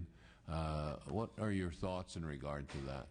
I actually think he hit on a lot of key areas. We do leave a lot of federal money on the table. And the relationship now, and we've just gotten Congress to understand that they have an obligation, because the federal government now constitutes $150 billion in revenues to higher education. And states have gone from 90 to about $78 billion now. So 30 years ago, 40 years ago, the federal government was only a small player constituting about $20 billion. So the federal government, in addition, not only with the grants, the Pell Grants that we spoke a lot about, but in addition to the April tuition tax credits, which are designed for middle-class families, for income levels of 90 for single parents, but 180 and under qualify for a 40% refundable $2,500 tuition tax credit. I think that understanding where we're going in financial aid as a state needs to be tied very closely to what's going on with the federal government. We've never seen more aid come out of the federal government. We've never seen student loan interest rates come down as low as they'll be next year, and which will be at 3.5%, which will be the lowest interest rates we've seen since 1975. And working closely together with Washington is indeed a very important component of how we should fund and look to fund higher education in the future. What about the statement that several people have made that it's not so much the fees, but the level of aid that's more important in terms of serving, certainly they were saying low-income families or students. I'm not sure if they were addressing middle income so much, but what about that? I realize there's another equation you have to simultaneously look at. If the fees are going up and the aid is going up, is there enough aid in general, a different kind of aid? Is there enough support in general, given the rising costs of education in general? But what about the concept that was mentioned? Well, the concept that he mentioned, certainly we should, I think the reason Cal Grant A was developed certainly was not an issue necessarily of low-income families and populations. It was more of an issue of choice. And promoting choice can lead you astray in many states that have seen their award sizes grow so much that they actually create an incentive for institutions to keep increasing their fees. Cal Grant B is much more income-based. It is 2.0 and above, so many of the lower income students that we serve at the Cal State University, we would have much more aid going to the Cal Grant B students because it is more income based. And a fairer way, perhaps, to see that or change the Cal Grant considerations would be to model it much more after the Pell Grant program at the federal level, where it is income based, and it actually could work in conjunction with what's going on at the federal Pell level, which have never been higher. And with next month's legislation, with the SAFRA bill and direct lending, Pell Grants are going to go up to nearly $6,000, beyond $6,000 once the direct lending bill, almost $7,000 in 10 years. So we need to coordinate what we're doing in our financial aid with what is going on at the Washington level, because in many ways our Cal Grant B is much more income and fairer system to our low-income students than our Cal Grant A, which some have argued it's almost a Georgia Hope Scholarship in many ways with a cap on it. So let me try to understand this a little better. We have a little... We have at 12:30, we're going to go to the students, and then we're going to... We haven't done this? No, We've done this. no, we have public comment. Right. I have them raise their hands, so we have quite a few. Well, I'm going to do one. Okay. So you're saying that the Cal Grants in general, the ones that are just given to the student, and they can use it as they wish, they have 4 years to use it, they can use it as they wish, it follows them, kind of like the health care we never got. But you're saying that that can lead to simply increasing fees, whereas the need-based assessment doesn't. Can you help me understand that? In the formula, Illinois had a similar program, the MAP program, that was the formula. The determination of aid was tied just as much to perhaps what the institution charges as it was what the student income level is.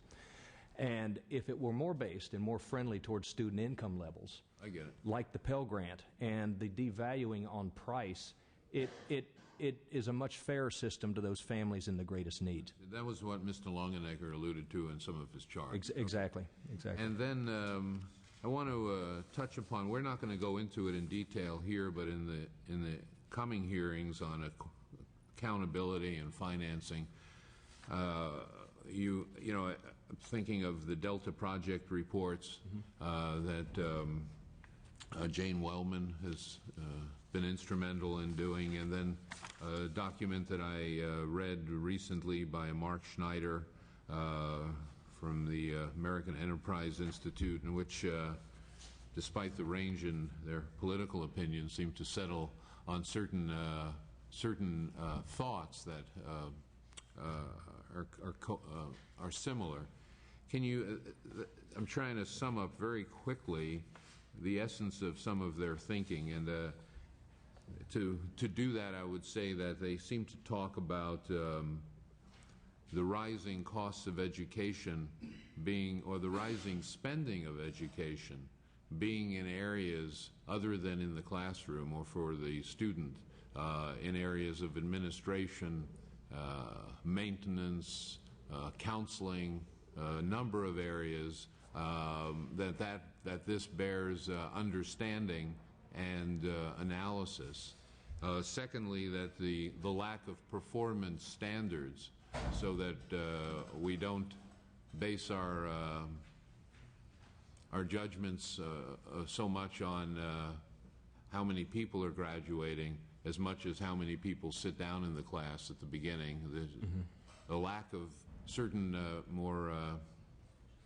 certain performance standards that might be better for us in the long run, and then the lack of flow data, which is another aspect of the lack of performance standards. So can you comment on those, the increasing costs or the increasing spending outside of the classroom, the idea of more performance standards and how we handle education and the need for data to do that? I would like to, because we actually have been arguing quite readily, and we've pushed very hard at the federal level to collect and to compare data, such as the data that Jane Wellman's putting together. And in fact, in our College Portrait or VSA National Accountability discussions in Washington, we pulled away, and we make this public. We're the only university in the country that makes public data for parents and students on loan debt, on how many students graduate in debt. What are your mid-career earnings potential? What are the average mid-career and starting career earnings? This contributions to the public good, talks about our graduates in high demand fields. It makes available a whole range of data that we want everybody in the country, and we've tried to get it legislated at the federal level, that everybody has to report. Unfortunately, costs keep going up, and we do know that the more we get this data out there and the more we compare federal data and institutions all over the United States, the better we're going to look. Because I've seen our per student expenditures, and it's supported with Jane's degree production expenditures as well as our per student expenditures. And our faculty don't like to see it because we're on the low end of it all. But I think our taxpayers would like to see it, and our legislators would like to see it, and we'd like to even be ranked based on these variables, because we know how much better we're doing serving so many more students. And in fact, we made a case to the Secretary of Education about 3 weeks ago that the CSU has the least amount of four-year support, state support. We charge the least amount. We spend the least amount per student, yet we have the most expensive students that we know cost more. And we want these variables measured, and we want them measured in a national way, and then we want the federal government to reward those institutions and systems that are doing well. And we would encourage this assembly and this body to also work with us to make this information available, public and private institutions, whoever's getting student aid, grant aid, appropriation aid. We would very much encourage a discussion on making the type of information available so the public really knows who's doing a good job in an efficient way. Okay, and then the burgeoning costs in administration, any thoughts on that? Well, I know what ours are. That is going on around the country. Ours are about 30% below our peers throughout the United States. So the more students we serve, the less our per student per administration is costing. And we pay close attention to this. Our instructional costs, we spend about 46 to 47% on my campus on instruction, and we monitor this very closely. We are not rapidly inflating our administrations. I know that's common concepts that people like to throw rocks at, but I know that our student bodies have never been larger. We've never graduated more students, and our administrative costs per student are among the lowest in the United States. And we would encourage the Assembly and others in the Senate and anybody who wants to put this data together, just look beyond California. We want everybody to make sure that in a national sense that we're paying attention to apples and apples. And unfortunately, we have many peers all over the United States that fight us very diligently to keep this data from being in the hands of the decision makers. And finally, the other panelists on these, any thoughts on these particular questions, on the Delta Project reports and the other details that I mentioned? I will speak very briefly because I'm fairly new to California. I've only been here for a year, and I've worked in Minnesota. I was born and raised in Mississippi, so I've worked from East Coast to West Coast, different types of school systems, different types of state grant programs, and I would say by far the state of California has one of the most generous state grant programs that I've had the pleasure of working with. So I will put that on the table. However, in terms of the administrative costs, I just know just looking at our peer institutions, the needs of students have changed over the years. I've been in this business for 13 years. Students are coming in with more mental health issues, lack of family support, several other issues that institutions just simply aren't prepared to handle without increasing our administrative costs. By far, our health cost expenses in terms of dealing with these issues, academic preparedness, getting students ready for that next step, have by far been the number one thing that we've been looking at in terms of how can we provide such services without increasing our administrative costs and also providing students financial assistance. When I look at the other states that I've worked with, particularly the state of Minnesota, the state grants are tied very much to the Pell Grant system. If a student qualifies for Pell Grant, their state grant is in proportion to their Pell Grant eligibility.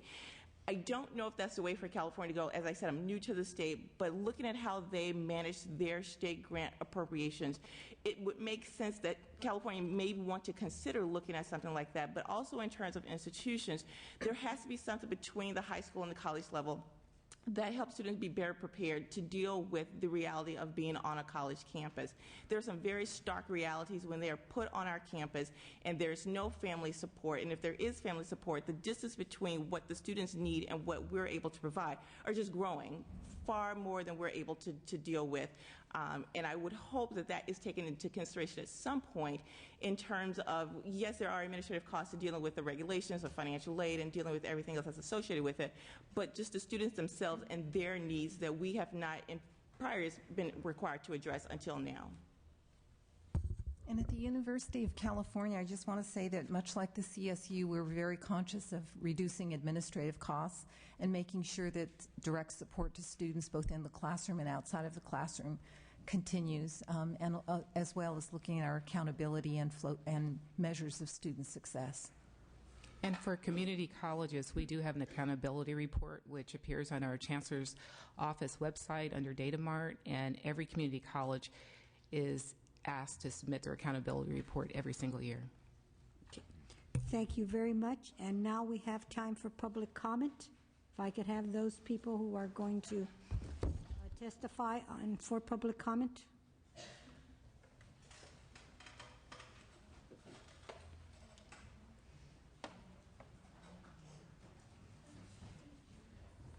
And then you've got a comment and I'm going to comment, right?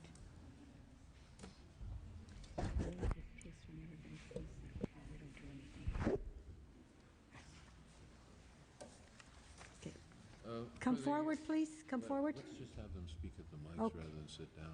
Well, how many do we have? Come on. No, let's just have them all sit and do it quickly. Okay. We have a seat over here. Where's this fight? Yeah. Okay. No. No. They just got up. All right. So we've got till 1 o'clock. We got to get out of here. Okay. Go ahead. Okay. My name is Christopher Berry. I'm a non-traditional student from Mendocino College in Ukiah, California. When I graduated from high school, I literally could not afford to attend a community college, even with free books and tuition. 20 years later, I got lucky. Despite losing my home and business to economic collapse, I have been able to attend Mendocino College full-time without direct public assistance. As a student leader who is on the front lines every day, doing everything in my power to promote student success rates on my campus, I am literally stunned by the degree of poverty and economic structural violence which plagues many of my peers.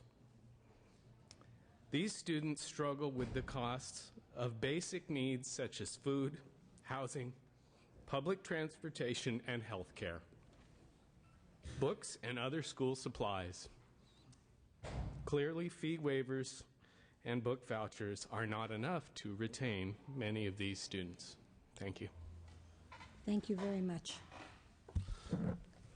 Hello, thank you members of the committee and for the time. My name is Alex Pater. I'm a member of the Student Senate for California Community Colleges.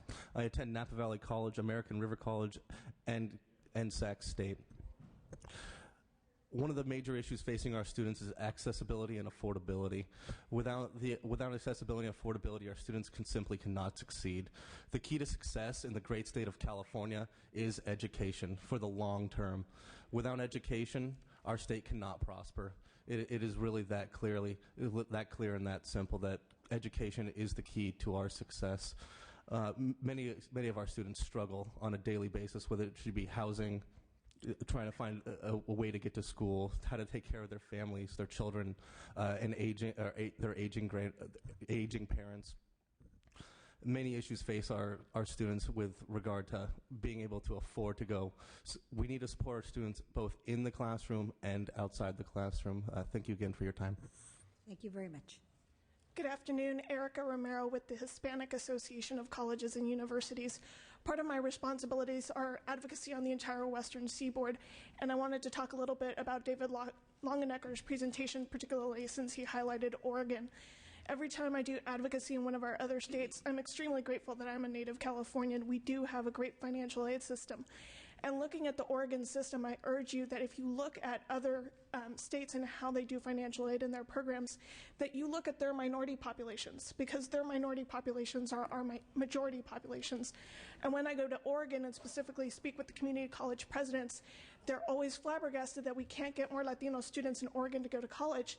And I look at them and I say, well, the average Latino makes very little in this state as they do here in California compared to your average population, and yet you just told the student they have to come up with almost $5,000 for a community college and $10,000 at a four-year university. And so their financial aid system has improved from the past, and it may serve the majority of the population, but for Latino students, that financial aid system simply does not work. And in part, as I addressed during the first meeting, it relates to the fact that Latino students are very unaware of financial aid opportunities. Very few of them use the Cal Grant program compared to what's eligible. But we're also a loan-adverse population, and we need to do better outreach on that, because what's happening is our students are working more hours, they're taking longer to complete if they're completing, and it affects their grades. And finally, this relates partially to the discussion on affordability versus accessibility and financing. If you were one of the 200,000 students at the community colleges who did not get the classes they needed, did the fact that your courses only cost $26 a credit unit help you? Because you weren't able to take the courses you need. And clearly from our perspective, the answer is for the state to find the resources to fully fund the level of students that are accessing our 2- and 4-year universities. But it's important to keep in mind that sometimes accessibility also relates to whether or not the courses are there. Thank you for your time. Thank you very much.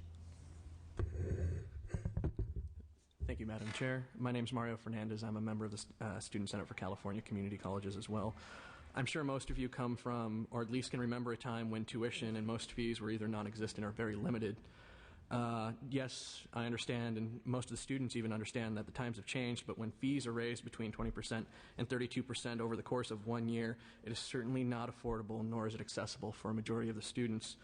While the federal Pell Grant has increased in amount, it does not cover the complete cost of education, especially with the possibility of certain state financial aid being eliminated.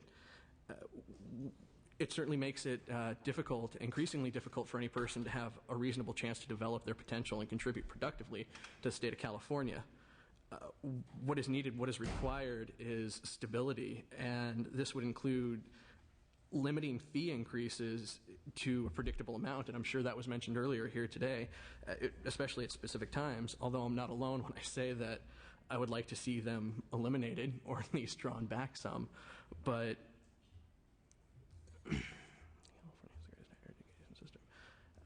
sorry, I lost my place. That's okay. Yeah, it's likely I myself won't qualify for the Cal Grants because of the competitiveness, and I'm not looking forward to the unreasonable amounts of debt that I'm going to incur for learning. But I will say that we do have the greatest system of higher education available here, and I'm positive that no one would dispute that. So thank you for your time. Thank you very much. Mr. Chair, I'll finish up. You go ahead.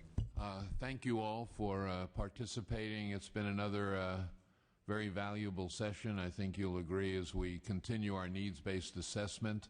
I'm going to leave now for Assembly Democratic Caucus, and thank you all. Thank you, Madam Co-Chair. Thank you all for coming. I have a few comments.